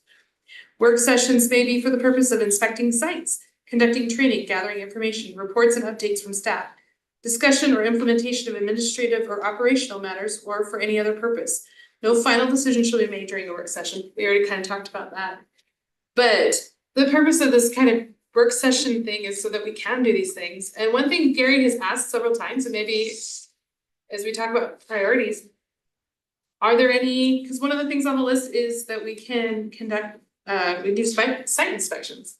So if there are places that we would like to go to, or if we know that there's an item coming up and we want to go see what it looks like at the edge of Geneva and wherever, that we can schedule those. I noticed, I've done this in some of my research, like Sandy City, actually, their planning commission, they meet at what, at least they were last year, they were meeting at a certain time. They were going and inspecting all the sites that they were going to have on their agenda, and then they would come back and have their meeting. Makes sense, doesn't it? Yeah. A lot of times. That's very common in real estate, is if you're gonna do, in my roles in capital markets even, like, all I was doing was due diligence, right, the paperwork side. But I was invited to tour the properties all the time. It's like, if you're not on site, you wouldn't know. Yeah, that's, would be good. And yeah, and sometimes we left that up to like us, I mean, I think a lot of us, like, if it's a big enough item or Yeah. something we have a question about, we will go and drive by and say, hey, what's really going? But I think sometimes there might be some bigger things that we want to, especially as we get into more planning. It might make sense, for us to go over to the tech park and wander Yeah, through the tech totally. park and just look and say, okay, Yeah. this is where they have full buildings, this is what's functioning, this is where the trees are, this is the pathway everyone apparently uses. I don't know, at this point. That's a great idea. You know, so I think those are the kind of things, if you think those are, bring them to me, so I can, Yeah. we can schedule them and bring them to staff or bring them up in meetings. Now, for those parts where we go and tour those, do we have to record those as well? Yes, we'll have to take minutes, Take we'll bring a recorder. And so there's two aspects, one, there may be a big project coming up and it's like, let's go take a look at the site to get a sense of it. Other types of visits might be, hey, we approved something 2 years ago. Did it turn out the way we thought it would? So let's go on site and take a look at it. And then come back and discuss it. And did we get what we thought we were going to get? So would the public be invited to those as well?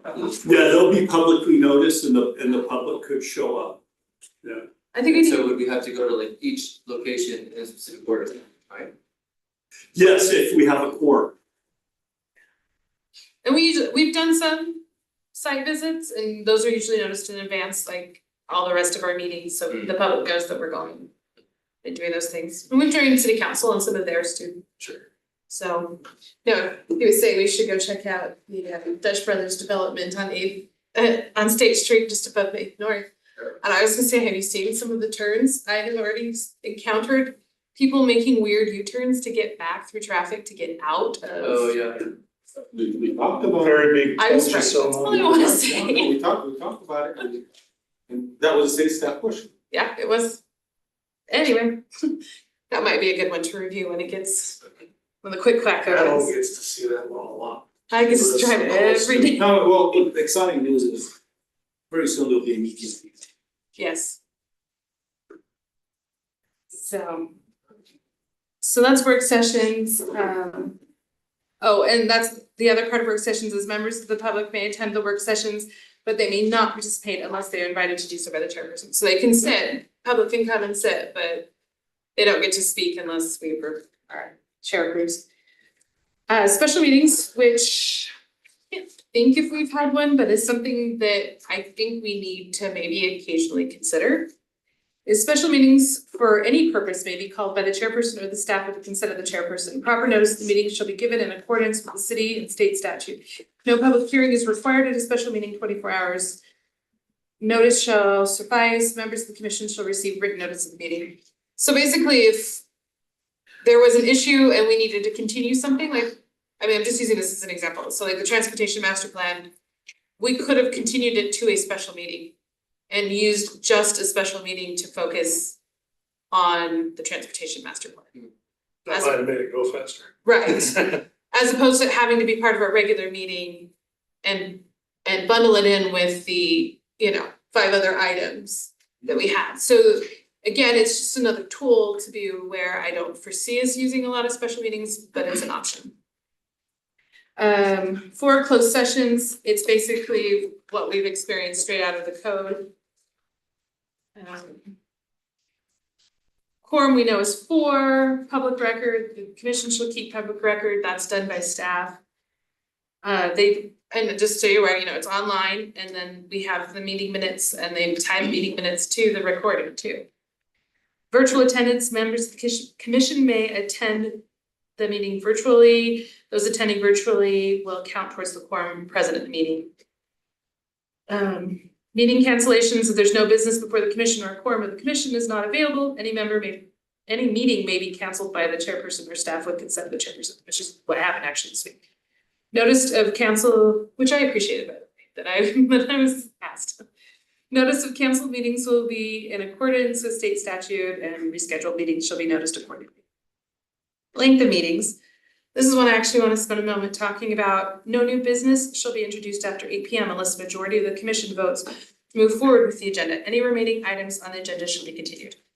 8 is kind of arbitrary, but a lot of meetings, it's, if you're starting a meeting at 7 and you're not done by 11, a lot of places will say, we cut off at 11, we don't start any new items. So if you're still in a public hearing, that could go, but then any other item would just become continued to the next meeting. Our meetings have always been at 4:30. I don't know why they're at 4:30, they're at 4:30. And I think that there is some room here for discussion. Are we fine with 4:30? Would another time be, I'm being stared at? It's his resting bee face. Sorry. But I think it's worth having a discussion, because have they been at 4:30 the entire time? Yeah, and I think some of that's the convenience of the staff, and we do appreciate y'all and your time too. But it's also limiting to who can be on planning commission. It can be difficult for a lot of reasons, because we start at 3:30, so thoughts, are we fine with 4:30? Would we want to consider going forward, something different, discussing something? No thoughts? I mean, I wanna be sensitive to the staff, but I have to leave work early, so I mean, it's, and I'm hourly, so it's like, it actually costs me more to be in these meetings, it's like, that's kind of irritating, but. And I know we've had some issues, cause like when people come to speak too, like if we're hearing certain matters that we've had a number of times people be like, more people would be here, but they're at work, they can't be here, it's a hard time. And that's where I think maybe even a 5 o'clock start or a 5:30 start to the main meeting maybe beneficial. But I don't know who controls that? Do we control that, or do you control that as staff, what time we start? Well, ultimately, you do in the municipal council. I don't know in their ordinance, putting in your regulations, there's no There's no requirement. designation of when a meeting's supposed to It start. just has to be on 2 Wednesdays a month. Yes, has to be on 2 Wednesdays a month for the regular meetings. And when they start needs to be with you, you know, or is up to you. Do we want to be sensitive to everybody concerned? Of course, you know, and so the question is, what's gonna be in the best interest? If they go later, like the council meetings go later, and we have staff go, yeah, I have people that are working 40 hours a week. And so we'll have to make adjustments to how we do things. And maybe we come in later on a day or leave earlier on a day, but you know, we have to get in our 2-week period, 80 hours. Mhm. So Jason, When is the council meeting again? they start at 6. 6 o'clock. for the regular meeting, their work Six. meeting can Yeah. start anywhere from 3:30. 6. Well, it could be 2 hours long. I've seen them start earlier than 3:30, I've seen them start at 4:30, and then they start at 5:30, so, Theirs is more variable. yeah. Well, they get inputs from all the commissions and they get all the presentations and all the other things, so they have a very active work session. They sort of work backwards, so they always start at 6 o'clock and then the work session works backwards from how much they have on their agenda, so that's why I see the variable time start. And they get paid for it? Or he doesn't? That's right. Yeah. I mean, that's not enough pay for, by any means, but it could compensate for them losing a few hours, but it's not as for some people. Yeah. I agree with the 5:30. I think 5. I agree with the 5:30. Well, the work session would But start. as long as we know new order starts at a certain time, if you bring it closer. Yeah, if we, I would change it. Bring it from 8 closer to 7, no, you like 5:30 to 7, it's what, 9.5. So 5:30 to 7:30, no new business. Something where the staff knows they're not gonna be here for ever. But Though I would say, I'd only say 8 because we've actually had some meetings with the amount of business that we've had that have been. is that something we could talk about? How about you no more than 5 items? In. Well, we've had that for Consent. over here till Consent. 30. But one of the things that Yeah. we would be recommending in these bylaws and starting, and that we talked about starting at our next meeting, is if we have those administrative items, that we would put them on a consent agenda. So we could have 4 or 5 items on the consent agenda. And unless you voted to take an item off, you would just approve them all at once, because those are the administrative items. So hopefully that would cut that. It's a good idea. Yeah, that and the minutes The would be minutes on the would be on the consent consent. agenda. That's a great idea. Yeah. That was eliminate time and you kind of between that, the consent agenda and knowing the business at a certain time. I think. So saying we'd start our meetings at 5:30, means work sessions would begin at 4:30, but that's still a whole hour later. Why would you want to move it back to 5:30? What would be the motivation? So the public. So the public can attend. And so people who are working can Get off work, Get off work. drive over. have more. We've had some, even since I've been on the commissions, you can tell they come rushing in after things have well started. Well, and I had some instances where I had to go virtually because I have meetings right in the middle of it, so I have to be like listening to 2 things at the same time. I drive a lot for work, so today I was in Colville. It's like, I had to leave at like 2 in the afternoon to get here on time. It's like, hey, cool, I just left 3 hours of my day. So it's there's a other side to the coin too, where. Yeah, we want it to be mutually beneficial, and I don't know if it is. we can always try and change it, but we haven't tried anything, I mean, I don't know any difference. But yeah. It's 3:30, like I have to leave work at 3 to be here at 3:30. And whatever I did not do today is sitting in my desk tomorrow morning. Well, and that's the staff too, and I get sighs from my colleagues all the time, it's like, oh, I got a short day today. Yeah, you know, it's like, yeah, it's every other week. So I'm open to it.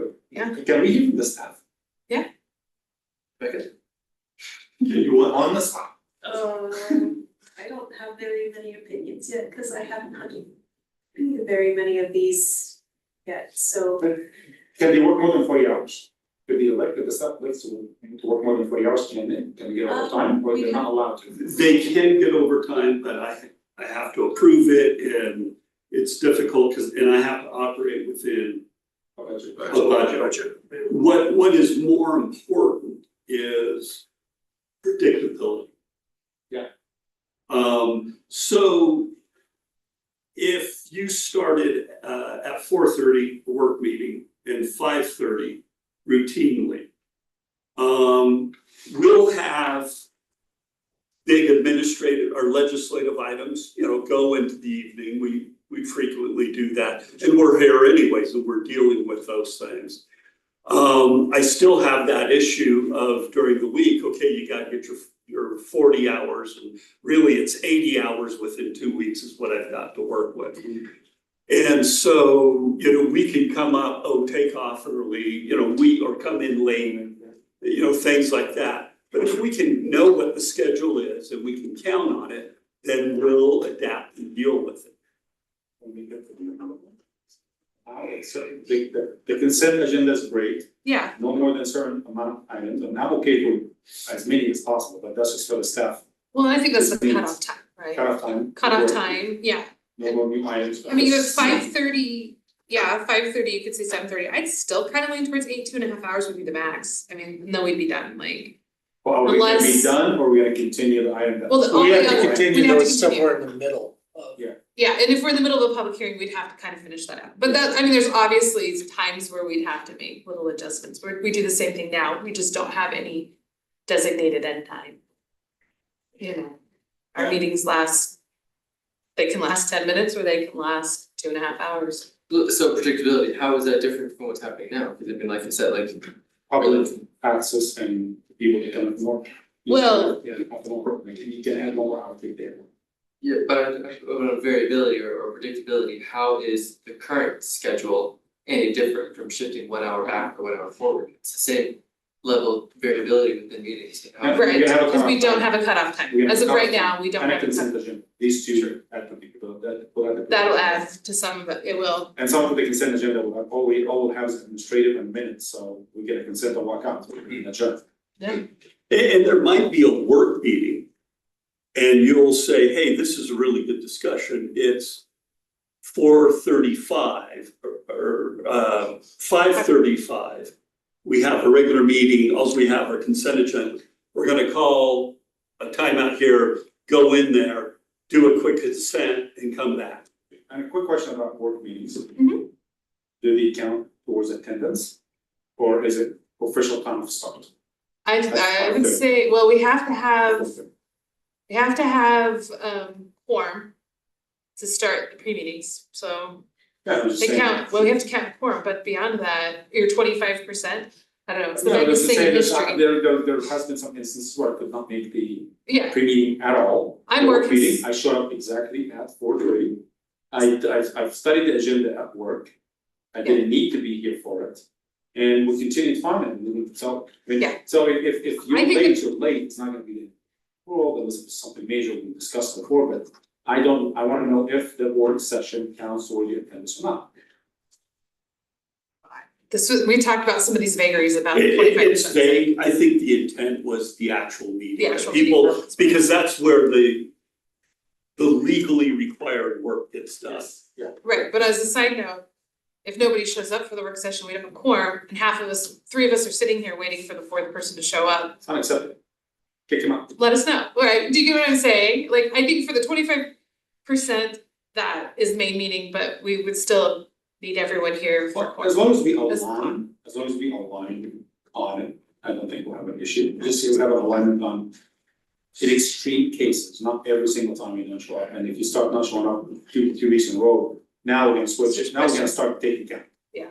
And that's not conducive to the city, in a sense, so but that's, I'm trying to find a solution for, like, seriously, I had no idea you had to cut off the days so early. I don't know what everybody's situation is, and it's not fair for himself, his family, Oh, I agree. his colleagues, and he doesn't have. It's been a concern for me for a while too, for precisely the same thing. Yeah, So I'm gonna just go around real quick. You fine with 5:30? I thought, Are you fine with 5:30? I mean, that means 4:30 pre-meeting really. correct. So, are you, well, how do you feel about it? I'm still gonna ask your opinion. Do you like the idea of moving later, having been on the commission for a while? The schedule we've been fine by me. Yes. But you can say. Jerry, you should have said 2:30. No compromise. Yeah. Mike, 5:30, 4:30, well, 5:30 meeting, 4:30 start, 5:32. 5:32, Ooh, okay. you know what? That's a good point. Yeah, we're gonna stop being on direct. Oh, gosh. Rob, what's your 4:20. thoughts? 5:30 would be great. You're fine with 5:30. I'm fine with 5:30. Should we try 5:30? Yeah, let's try it. I'm gonna show up 30 a couple of times before I remember. We'll see. Yeah. We'll just see. Yeah, I mean, either one doesn't bother me, I'm more in line with I making feel more sure comfortable with that. people can participate. Mhm. I've always said that, I'll stay till midnight, as long as people are able to participate. And, you know, We're gonna share combine their it. grievances and concerns. Well, no, I'm just saying, I think it's really important to make sure that the average person can show up and. Yeah. I do have one caveat, and I don't know, and I should know off the top of my head, but I don't. Is state law requires us to publish a meeting schedule at the beginning of the year. And I don't know if it's been published at specific times, and now we're held to those times. If we are, we are, for now. If we For the end are- of the year.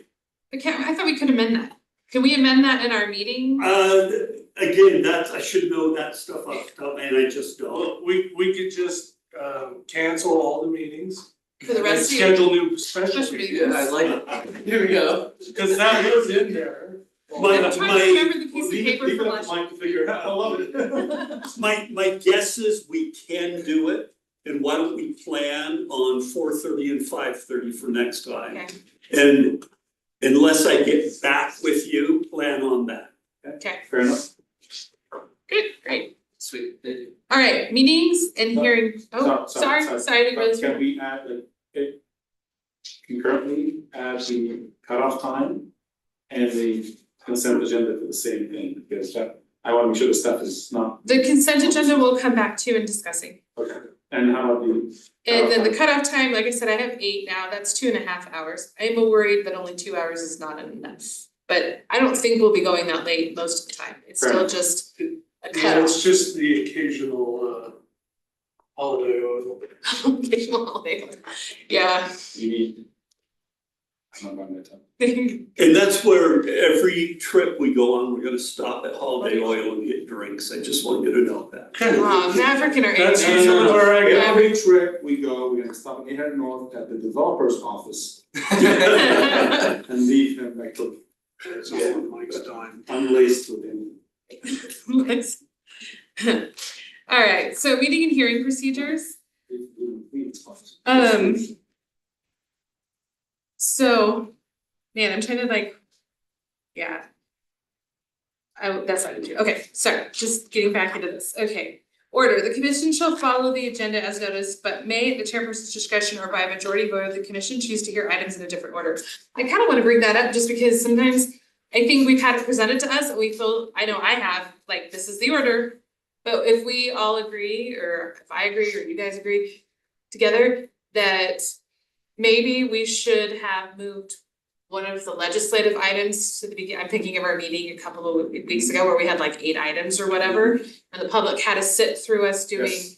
That's again, another argument for the consent agenda. Yeah. But that maybe one item we wanna hear more, or we feel like it should wait because we know people are coming, or whatever, but we should have that ability to say, Yeah, if it's, even if it's 3 legislative items, if you know everybody's here for the last one, Yep. that, just You do can it move it. first. move We first, Yeah. and we also had items on the agenda where they were related but separated. Mhm. And we're like, going, listen, we don't wanna hear the whole argument on this yet, let's hear half of it, and then let's go look at it in a little bit and hear the rest of the argument, it was painful. So yeah, I think having the freedom to call that and take a vote And, is yeah. good. and if you guys see that too, but I'm not noticing something, you guys can bring that up and we can have a vote on that as well. Item procedure, I'm not gonna read through this one because we all know what this is. But it's here and I'm pointing it out that if you ever end up in the position of having to run a meeting, you should be able to go point by point and get through leading an item on the agenda. Just so it's condensed here, so people aren't flailing, like when you get this job and it's like, here, do this. But that's kind of the condensed, I know, ever had that feeling, so. I was just like drinking. Can we get some specific language for motions? Yes, well, we're gonna talk about 3 which is motions and what kind of motions we can make, so maybe we'll discuss that right now. So like I said, we just jumped half a page, like. Yeah, thank you. No, I was trying to be like, how do we speed this up? No, that's one place we can. Motions, some important information about motions, a motion can fail for a lack of a second. So we've actually had that happen before where somebody presented something and nobody liked that combination, and then somebody presented something else and nobody seconded because nobody liked that combination. Wasn't that like 4 tries before we got some sort of vote on that one? Motions can be made to approve, disapprove, forward a positive or negative recommendation, to amend, continue, table, or any other motion necessary. Half of those we didn't even know we could do for most of my time on planning commission. What? What, we can disapprove something? Wait, what? It's a negative motion. It's a negative motion. Yeah, that's what I'm saying, because it Because says, we were always, you said disapprove and negative recommendation. well, because we do both, right? Because if we're doing administrative, we approve or disapprove. But if we're recommending to city council, we're just giving a positive or negative recommendation. But we can also do amendments onto things, so we like this, we wanna forward this, but we think we should have these caveats on, or these concerns, so that's why we have or other motions necessary, because it covers a lot of things, it covers some of the supplementary and amendments to the motions. But most of the time, we're probably approving, disapproving, or forward depositing or negative recommendation. And then there's also continuing and tabling. So we can continue an item. I don't know, what grounds do we have to actually table? It's probably More rare, information's needed. yeah, The developer's not here, you need to table it. Yeah, so they 'cause it's- can show because up one's a or whatever. specific and one's an indefinite. We've tabled, I believe, motions, I think we have. We've continued a few. Gary's in Alaska, we need his opinion, so let's table Table it, this so it gets back, until he brings us some salmon. yeah. But like I said, continuance has specific dates, table has indefinite. Yeah, you're doing it indefinitely. Yeah. And it may be like, let's say you have a subcommittee working on something. And so you come and we actually think we're ready, we get in the meeting, we decide, oh, we need a lot more information. We're just gonna table this. And when you guys are ready, come back and we'll put you on the working meeting. Yeah. And we'll, something like that. Yeah, but just to be aware that these are, again, tools and options that we have that we can do.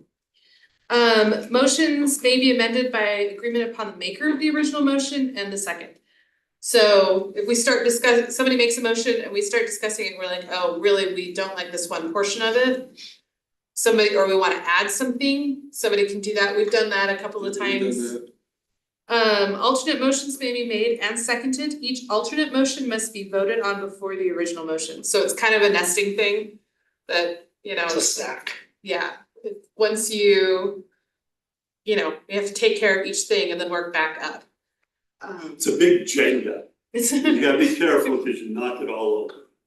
Last thing on is the first thing you have to deal with. Yeah. yeah, Any questions regarding motions may refer to the current edition of Robert's Rules of Order. We don't follow it exactly, but if we ever got that concerned, that's kind of I'm what. going to training for that next Saturday. Already sent me to, Actually, it's good to know. so right after the APA conference, I have a parliamentarian conference the next day. You've got a fun week next week. Are you the teacher or the teaching? It's teaching. Somebody had questions about motions, but I think he left. No, Or did you have it? Can we Sorry, get it was specific over here. language for motioning? You can say whatever you want, you have to make, kind of just say what, you're forwarding a positive or a negative motion towards something, right? Yeah, usually we're just reading back out what's on the agenda. Mhm. So, It's like voting, your intent needs to be clear on what you're saying. Sure, I just know from previous meetings, it seems like there's a different way to say it every time. So, Well, if we want that autonomy, then sure. well, I think Yeah. just a little practice, as you do it more, it becomes easier to do. You just have to get the Keep words practicing. placed in the right spot, right? yeah, and we correct and Yeah. there are some that we are changing on the fly. Those are the hardest. I usually am the one who's left do those ones. But before I was chair, too, but like those are kind of the harder ones when we change from what like the staff had on the agenda to something. But some of those are a little bit muddled through. But I think it's hard for some of our motions to know in advance exactly what we're, Oh, no, I'm just. or is that not what you're asking? No, I'm sorry. just so there's the item, Uh-huh. and then there's the terminology for beginning a motion. I Oh, move that. I move that. Right. Okay, I move that's that what- we approve, like, let's say a bunch of administrative items on the consent That's what agenda. I do, Yeah, but I hear several different variations of that. yeah, Do we care about that? Do we care? not, I've heard at least 4 different variants of starting. Probably as a long motion. as they're in English, you're alright. Yeah, I'm fine with You that. have no room to speak, you said German and Spanish last time. Well, No, see, I no, said no, English that's not because I know item we all 4C. speak We'll that. get there. If you do it in another language, we might all stare at you like, Yeah, the what's your motion? There's I move, I motion, I think we should, I've heard all of these. I think we it should move really that. should be I move. I move. Yeah. I move that we approve the consent agenda. I move that we make a recommendation to the council to approve this rezone. If on the condition that the lots are reduced from 100 to 75. I like that. Is that something that, I mean, that's, I'm gonna do it next time, what? I'm gonna do that next time. Yeah. I move that. I know, I'm not worried about Goes you, to I know you. R 7. Let's see what the zone space looks like, who's gonna give them hope and then. Not cool, not. so is that something that we just agree on as a Yeah. commission, or is that something that goes in? Do we want written language to say a motion starts, I move that, or? Yeah, we could have a section in here. In this, in your binder, Your like binder? how to make a motion. All in That would favor, be say good. C. Perfect, I think that would be nice. Ah, crap, now I've got something to do. I know, you just took it off of me, fix it. You are there. Okay, Yeah, that's It great. was fun. alright, voting. Each member of the commission shall have one vote, the chairperson shall be a voting member of the commission, that's actually questionable in some places, so we're just making it clear. Voting may be done in any manner at the discretion of the chairperson, including by roll call and paper ballot. Someday I will make you do it by paper ballot, just for fun. A member, and basically it's saying we reserve it, we can do roll call, I could say each person's name. We've kind of been really informal and say, okay, vote, and we just kind of do it. Probably should be a slight bit more formal with it. They, for recording, have to have the name and the person in their vote, but they know what we're doing, so. But yeah, but we could do it, yeah, we could do it by raise of hand. We could do it by, like I said, secret ballot, so everyone writes it down and then I read it out, like that sort of stuff. C, a member shall call in the affirmative, aye, yes, the negative, nay, no, or may abstain. Members should abstain if they are not present for the presentation, public hearing, or have not familiarized themselves with an issue. A vote to So- abstain is not counted, but is recorded. So I and yes, are those examples or are those law? I think those are, I liked Mike's C. it was Jerry's C, I liked Jerry's. and his we, and your yaw. Well, I continued the C and then I went with. That's true, you did to We, see, yaw. yeah. So, Now, I would recommend that on legislative items, you do not do that, just from the perception of the public. If a negative recommendation on that project's coming in, you know, it's good just from a perception standpoint that a developer, oh, they didn't even take my project seriously. On administrative items or the consent item, you know, a wink, a nod, a nudge, you know, we can count all that. I mean, yeah, I think if you said, you know, I or yay or any of those things are fine, these are just the examples of kind of the main ones.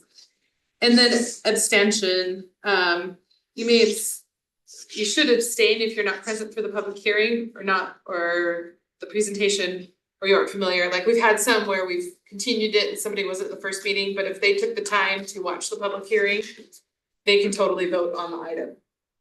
Or if they're familiar with what's going on, then they can vote. But obviously, if you totally missed all of it, but then you just show up for the vote, then you probably should abstain.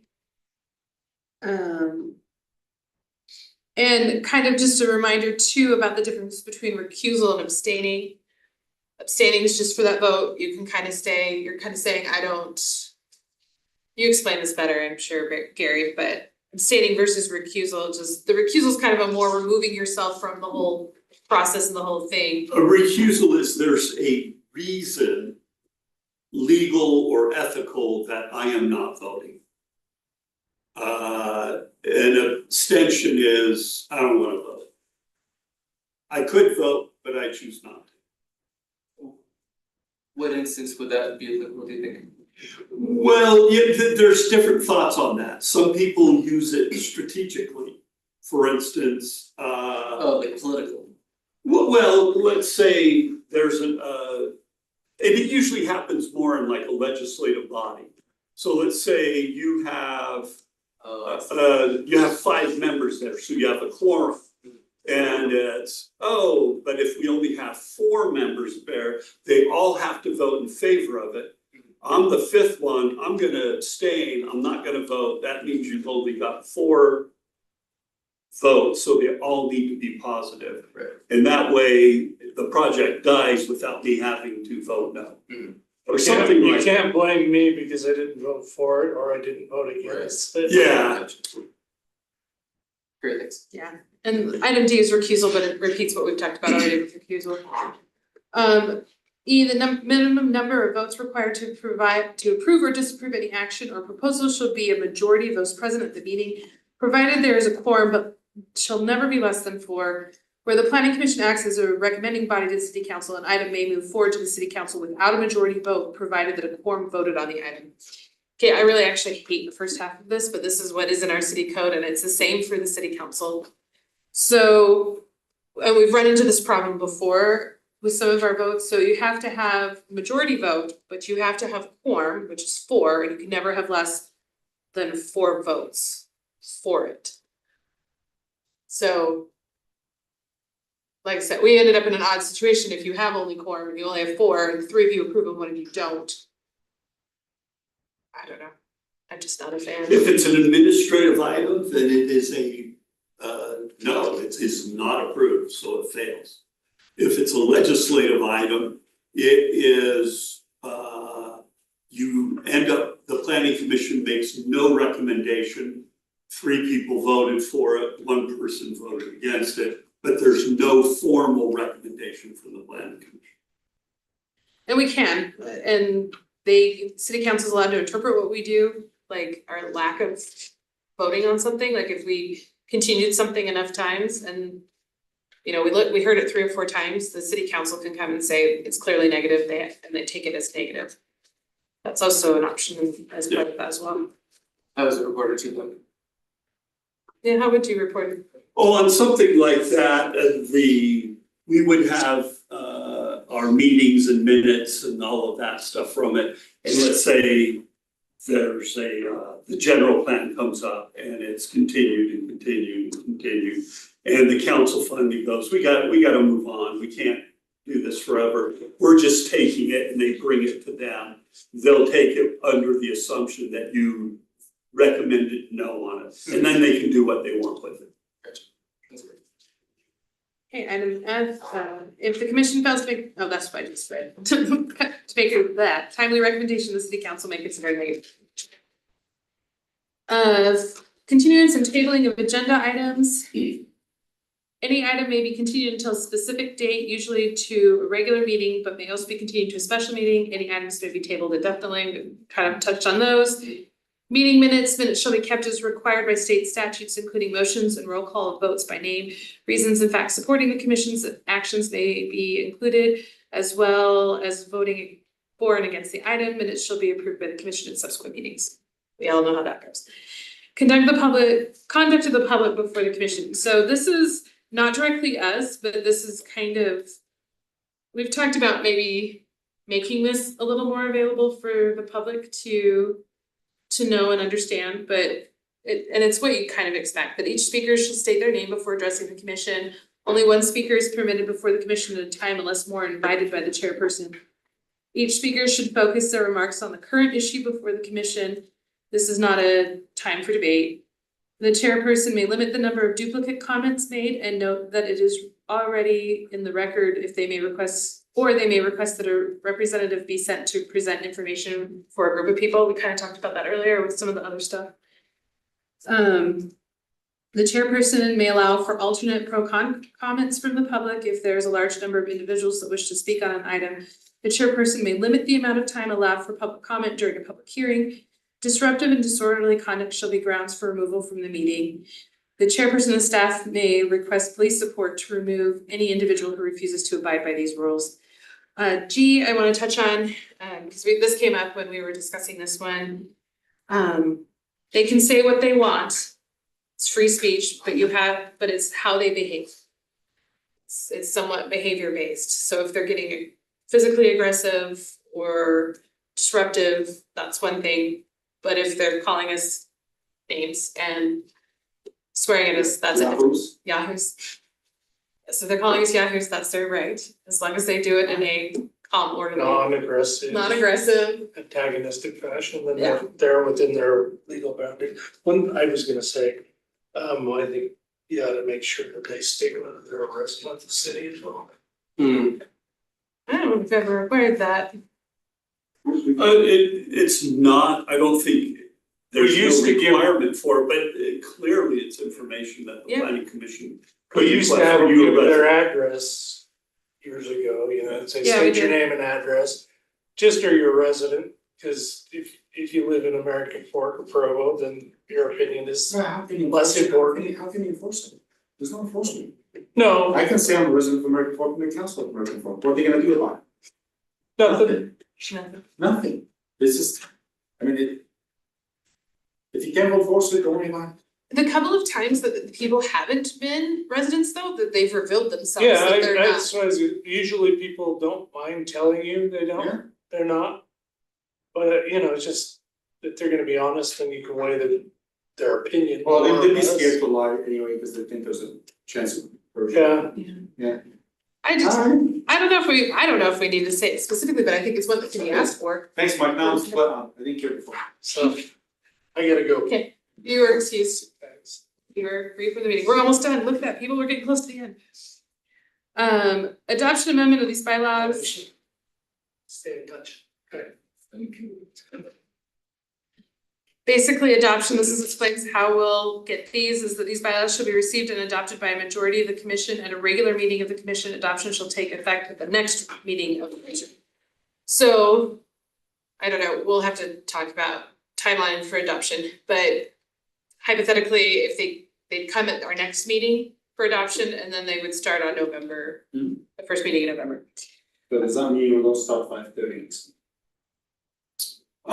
We could, Yeah, I yeah, think we can. if the It's not planning tied to commission this. wants to start at 5:30. Yeah, we could go ahead and do that, and we'll change the bylaws, because we can change times. Cause the time itself isn't tied to the bylaws, or at least it's not right now, and I think it would be hard to do that. Assuming my caveat earlier, I need to double check. Absolutely. But I don't think I'd put the time in here because then we'd have to amend it if we decided to change the time, which is the next one, which is an amendment may be proposed at any regular meeting of the commission, so in there. Requires a majority vote of the commission to pass, amendments shall take effect the next regular issue. So if we find out that 8 p.m. is way too late and we need to cut it off at 7 p.m. hypothetically, like, that would be a motion that we could make and change. Suspend, these are just kind of legal boilerplates. You know, we can temporarily suspend them if we need to, we can have a unanimous vote and suspend our own bylaws, I don't know why, but could. And if there's any change in state laws, state and city code govern, and then we will amend the bylaws. This last section is kind of the section we've kind of talked a little bit about, and kind of comes back to the administrative and our discussion about administrative items and consent agenda. The following functions have been referred to the staff, okay, and this is where we can get into some really specifics, I'm just gonna read it as it is. The following function has been referred to staff, the Development Review Committee, DRC, or any other committees or subcommittees as specified below. Such referral of function does not relinquish final power and authority over these functions as specified by state statute or the city code. The referred individuals or groups will act in the name of the commission. Applicants may choose to have their application reviewed by the commission. Upon waiving in writing the right to review by the commission, the recommendation of the referral body may be considered an action by the commission. An appeal of such actions shall be to the Orem City Board of Adjustments. And then the following items are referred functions of the commission. Notice they're all to the DRC, and we can talk about that in more specifics, but we kind of talked about this last week a little bit too, last time. This is basically everything we've done over the last year and a half in our administrative block of stuff. So it's lot line adjustments, both residential and commercial, vacating plats to combine 2 or more lots, subdividing lots, residential, and all these are residential and commercials. The bracket is that there may be some thresholds we want to put in on that one. Vacating public utility easement, site plan approvals, and conversion to and from condominiums. We've done that both commercial and residential. So basically the idea here is instead of having items that are administrative on the consent agenda, certain items could go and be approved by the DRC. If you're familiar with what the DRC is, does anyone does everyone know what the DRC is? No, I would love some clarity on that. Would you like to explain what the DRC is? Yeah, by code, the council set up this development review committee, which is made up of several departments in the city. They get together, review administrative projects, and the code says we cannot vote to approve an item and send it on to planning commission unless it complies with all city codes. Wow. And that's bodied by staff members. Yes, so it's all internal city staff members. So when an administrative item comes to you, we have said, we've looked at this administrative item, we've looked at all the codes that apply to it, and we believe it complies with all code. If it comes to you, we can't even. Right. I mean, I couldn't make a recommendation to you that, don't approve it. You have to approve it, we think it complies with code.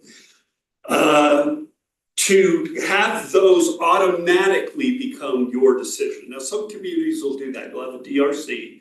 The decision there is the final decision of the city, unless the applicant wants to appeal to the planning commission. Then they could come in and tell you, no, they got it wrong. But usually they don't get approved until they meet code and they can be approved. To do this way, we probably need to do an amendment to the code. Because the code now says DRC shall refer it to the planning commission for a decision. Now, you could take those decisions and put them on a consent agenda. So there's really 2 routes we can go. One is a consent agenda route. The other one, it doesn't even show up on the consent agenda.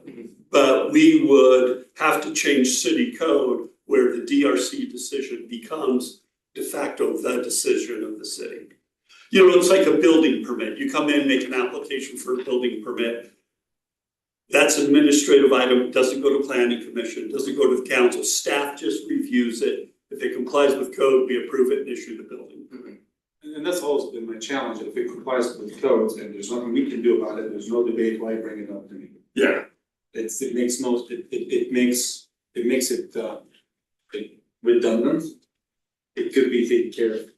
And it can be awkward when in the past, we've had a meeting. And the public comes and it's like, well, I want to talk on that item. It's like, well, we don't have to have a public It's hearing. administrative. Because it's administrative, but we'll let you talk anyway. I don't like it, you know, this is terrible, and then it's, well, thank you, we approve it. All the time. That's a difficult thing. Yeah, And I think that that's where, looking at this list, like I said, this is literally a list to start a discussion.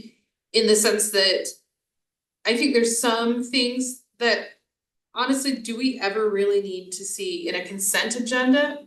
Or otherwise, a public utility a vacation of a public utility right of way on somebody's land so they can build a fence. Oh, if they approved it together, But yeah, do you, get what I'm saying? But as opposed to, I don't think I wanna give over all subdivision property rights to the DRC to decide.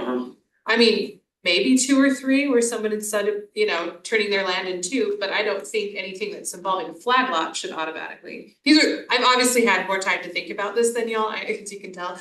But I think there's some levels that we may want to consider. Just saying, that's fine, but maybe we wanna see all this. what's the goalpost, like if you have absolutely no ability to refuse as a planning commission. What are you gonna do about it? You're right, a subdivision coming before us that meets code, You can't do anything. we can't do anything about it, but Flag would law be. that meets code, what do you do about it? I Yeah. think one of Can't the, do anything. this is a scenario that I don't think I've ever seen, but. You know, theoretically, the planning commission should be aware that staff made a mistake. yeah, that's what I was gonna say that. That's the opportunity for you to say, now I'd like to evaluate, or even maybe just ask a question about something that's unclear. And then that's your opportunity to remove from a consent agenda, ask those questions, or bring up the concerns you may have about potential errors that occur in the process, so. If the staff makes a mistake, we're assuming everyone is integral. If the staff makes a mistake, can that be reversed? The mistake they made? They could be appealed prior to the Board of Adjustment. If we issue a permit and we do it in error, we can reverse that. It typically comes down to now, if, just because we issue a permit, but we do it wrong, like somebody comes in, requests a single or to build a cement a cement plant. And oops, it's in a residential neighborhood. Okay, we can reverse that. Now, we may have to pay damages as a city for our errors, just like I'm driving a city vehicle and I'm not paying attention, I get in an accident. We may have to pay damages. But we can reverse an error. Usually, if it's a minor error, we gave somebody approval and they built the house a foot too close to the property line. It's supposed to be 10 feet, it's 9 feet. The reality of it is, we're not gonna pay $100,000 to rebuild a house. You can just keep it. We made a mistake, we're gonna live with our employees' mistake.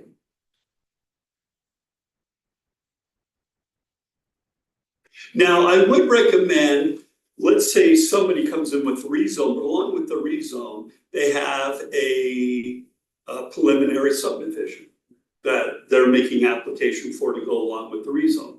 You'd probably, as a routine matter, want to take the the legislative item that you have to take with a public hearing and take the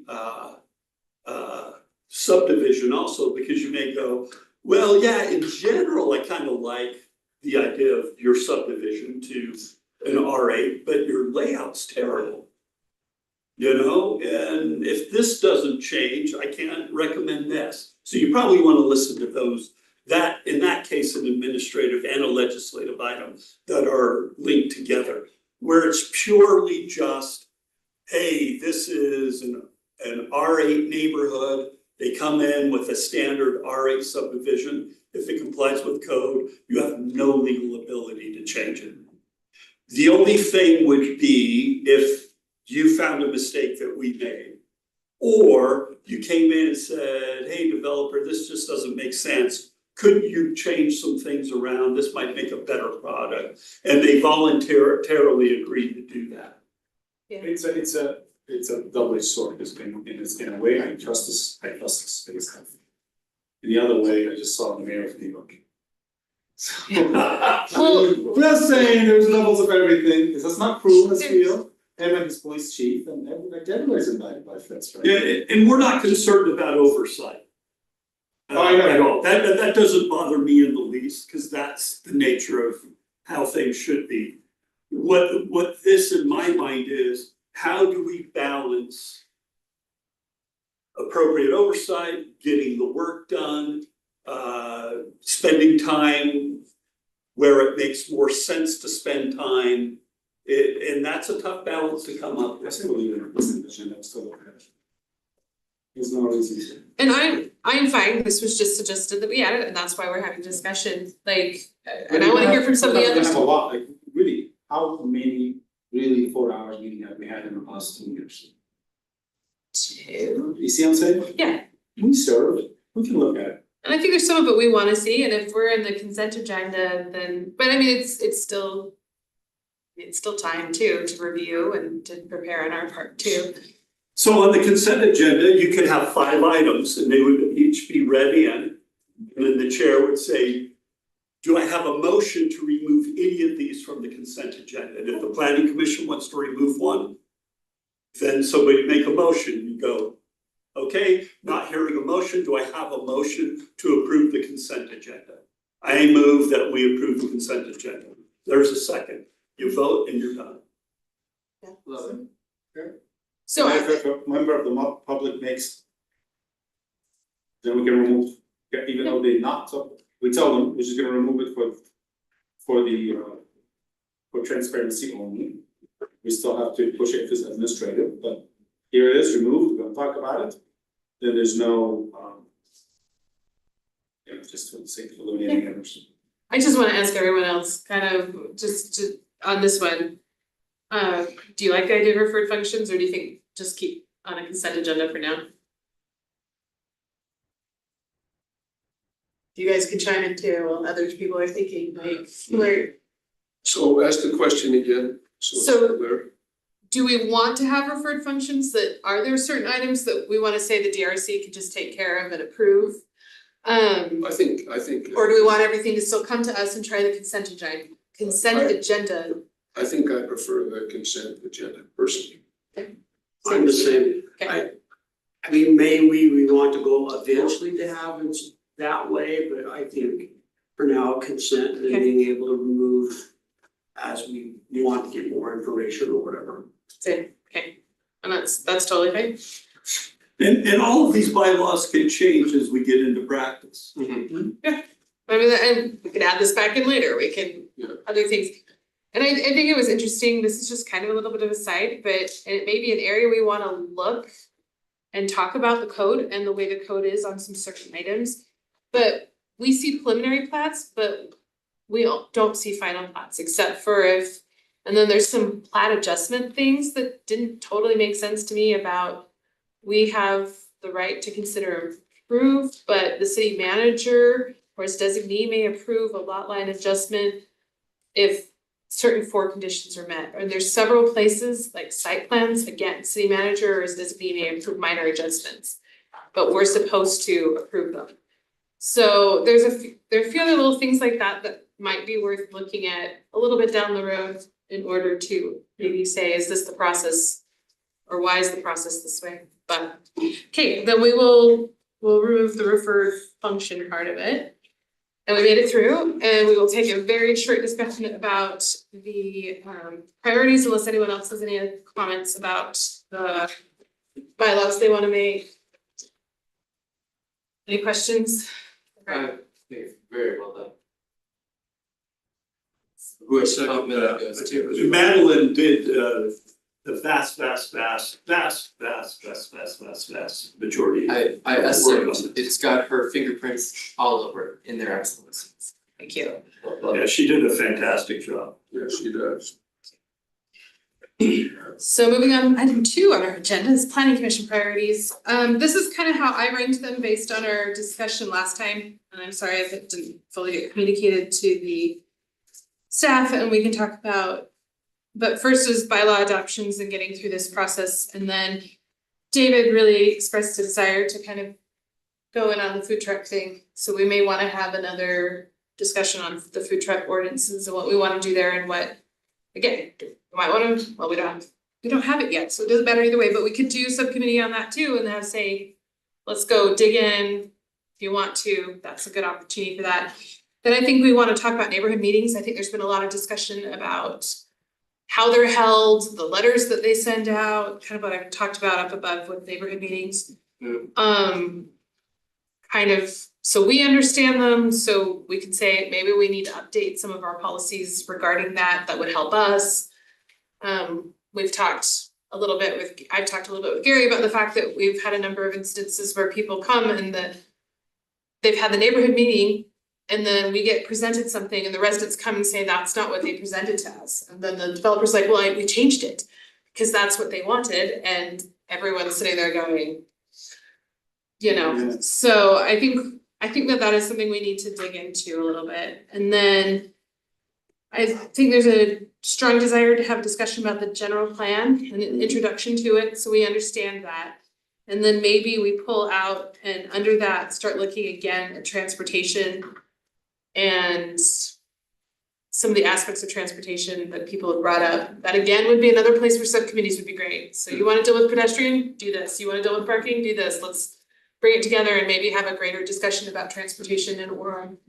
And focus in on a planning as a proactive planning way as opposed to just reactive to, here's what we've just spent, you know, $50,000 preparing for you. Yeah, and transportation's really important to me, for sure. Do those seem, Yeah, makes sense. so, Seems good even. So I just have a question about this. I think it's great. Are you recommending any priority order for these, or is this just in general kind of our? this list Yeah. was, I took from all of our discussions. Right. I've been noting down. The list I just read off, that's the order I think we'll start with priorities working through for the end of the year. Yeah, so finish with our bylaws, we're kind of almost there, you know. Then talk about food trucks, talk about neighborhood meetings, general plan, and then transportation. Because the general plan, a lot of the other issues on here actually connect back into the general plan and things we'll have to be dealing with next year too. Yeah. So. I just wanna make sure it was clear in my mind. Nope, that's totally fine, so, got it? Okay. So. I think does that help staff understand priorities and where we would like to go from here? So, Okay. Then I think there's anything else? We have a goalpost when we talk about those items. You mean the priority items? I guess I assumed we just start working through it. We're done with bylaws, so we'll probably start food truck next time. Which I do wanna ask, how many people are going to be here next time? It's the beginning of fall break for some of us, but I don't think that it affects. You'll be at the next meeting, you'll be at the next meeting, you'll be at the next meeting, 16th, right? 16th, Okay. okay. So then, yeah, then I'll be gone and hopefully there'll be a replacement for Jerry and then Mike will be running the meeting. So just wanna make sure we had quorum, because it could be one of those meetings. What, do we have an idea what's on the agenda on the 16th? Do we? anything ready to go DRC? We have 2 site plans and a, Is the Wilkerson property no, it's not on That's this right not- now. ready to go? We have, Wilkerson Farm, there's a developer proposing a zone change that they've had a neighborhood meeting. Oh, For houses and townhomes along the track. Unless they've changed it since then. yeah, so Good we meeting. have, yeah, we could, if something changes, That was a really nice sound. if something changes from the neighborhood meeting to the town seat, it's an automatic us. On us, go have another meeting before you talk to us. We're not dealing with this. I think that's why we need to talk about it. We're not dealing with it. Yeah. You change stuff because you talk to them, you talk to them again? No. I agree that there needs to be more consensus between what's in the neighborhood, because what happens is that we end up having to be the mediators. How many times have we sat there and tried to mediate between what the developer is now saying and all the people coming up and saying, this isn't what we wanted, or this isn't what we thought, or this isn't what we said. We've had a number of times where we've had reports back, but we can talk about that when we talk about the meetings. But Yeah, but one more, one I'm more. sorry, No, go ahead. because in the neighborhood meetings or in the master plan or the transportation. Mhm. I need some clarity in what they want to do, what the UDOT wants to do with State Street as we consider Mhm. transportation and. But that would be a great group to have somebody come in. Clarity. I mean, I see that they've already predictive program that. Is look at, when was that, Amy, can we look at the date? Oh, that one? Yeah, what was it? 2015. When was the UDX? That's celebrating UDX, so. Is that when they opened 2015? Is UDX open in 2015? Yeah, about. It's been that long? Really? Exactly. And you're making me old. The UTA has long-term plans for a UVX style bus rapid transit from American Fork all the way down State Street Yes, that. to Provo, I love to it. the hospital. I'd love to see that, because that's, I mean, it's a drip campaign, little by little from, which works great for something, the tracks works great for something. But that's something we could contact UTA and say, Or hey, somebody else. come on in Would love and that. talk to our planning commission about your transit plans. Yeah, we can- That's big. Four people. So I know a handful of people. And we definitely need to discuss, I'm sorry. this is not an eliminated cost. I know New York City did a bunch of really big like green space initiatives that seem to have impacted things a lot. I can tell you all of that. Can you? Oh, absolutely. Oh, yeah, good. Positive or negative? All traffic from the minute I was chosen. No way. Oh, absolute disaster. Really? It's a, so here's a quick comment. Not just We need green spaces, walking spaces, okay, close down Times Square, great, move the traffic around, great, what did that cause? Congestion. Another area, well, now we have congestion, let's charge congestion charges. And that's what we implemented, you can't get in or out, even if you live in the city, in the process, you still have to pay Okay. $3 to $5 every time you go in and out of the house. Wow. Who are you talking about, Hazel? That's New York City congestion fees that they implemented because they artificially caused the congestion by creating more fun spaces. I watched the TED Talk like years ago. They made It's it two seem something, like one it is was something else. magic solution. Oh, managing solution. Yeah. Try to go to Upper West Side from Times Square, in the car. Yeah. It's what used to be 15 minutes, now it's about an hour and a half. Gross. Switching topics a little bit, next meeting, 2 site plans and you just told me. Plot amendment. So there's 3 administrative items. Depending, there's a review tomorrow, so depending if any gets Okay. the okay tomorrow, there could be a couple more, but. Nothing much. Okay. A quick consent item. Okay. Agenda, so yeah, And we'll plan on putting on consent agenda, and we'll just start with it and we'll see, we can take things off, just remember, you can always take things off. And then we'll go along, it's like, oh yeah, this is fine, or what's retool, we'll figure it out. 4:30 and 5:30. yes. 4:30 for the work meeting, 5:30 for the council meeting, unless you hear back from me. Okay. All right, then we'll call this meeting adjourned at 6:10 p.m. Yeah. Thank you.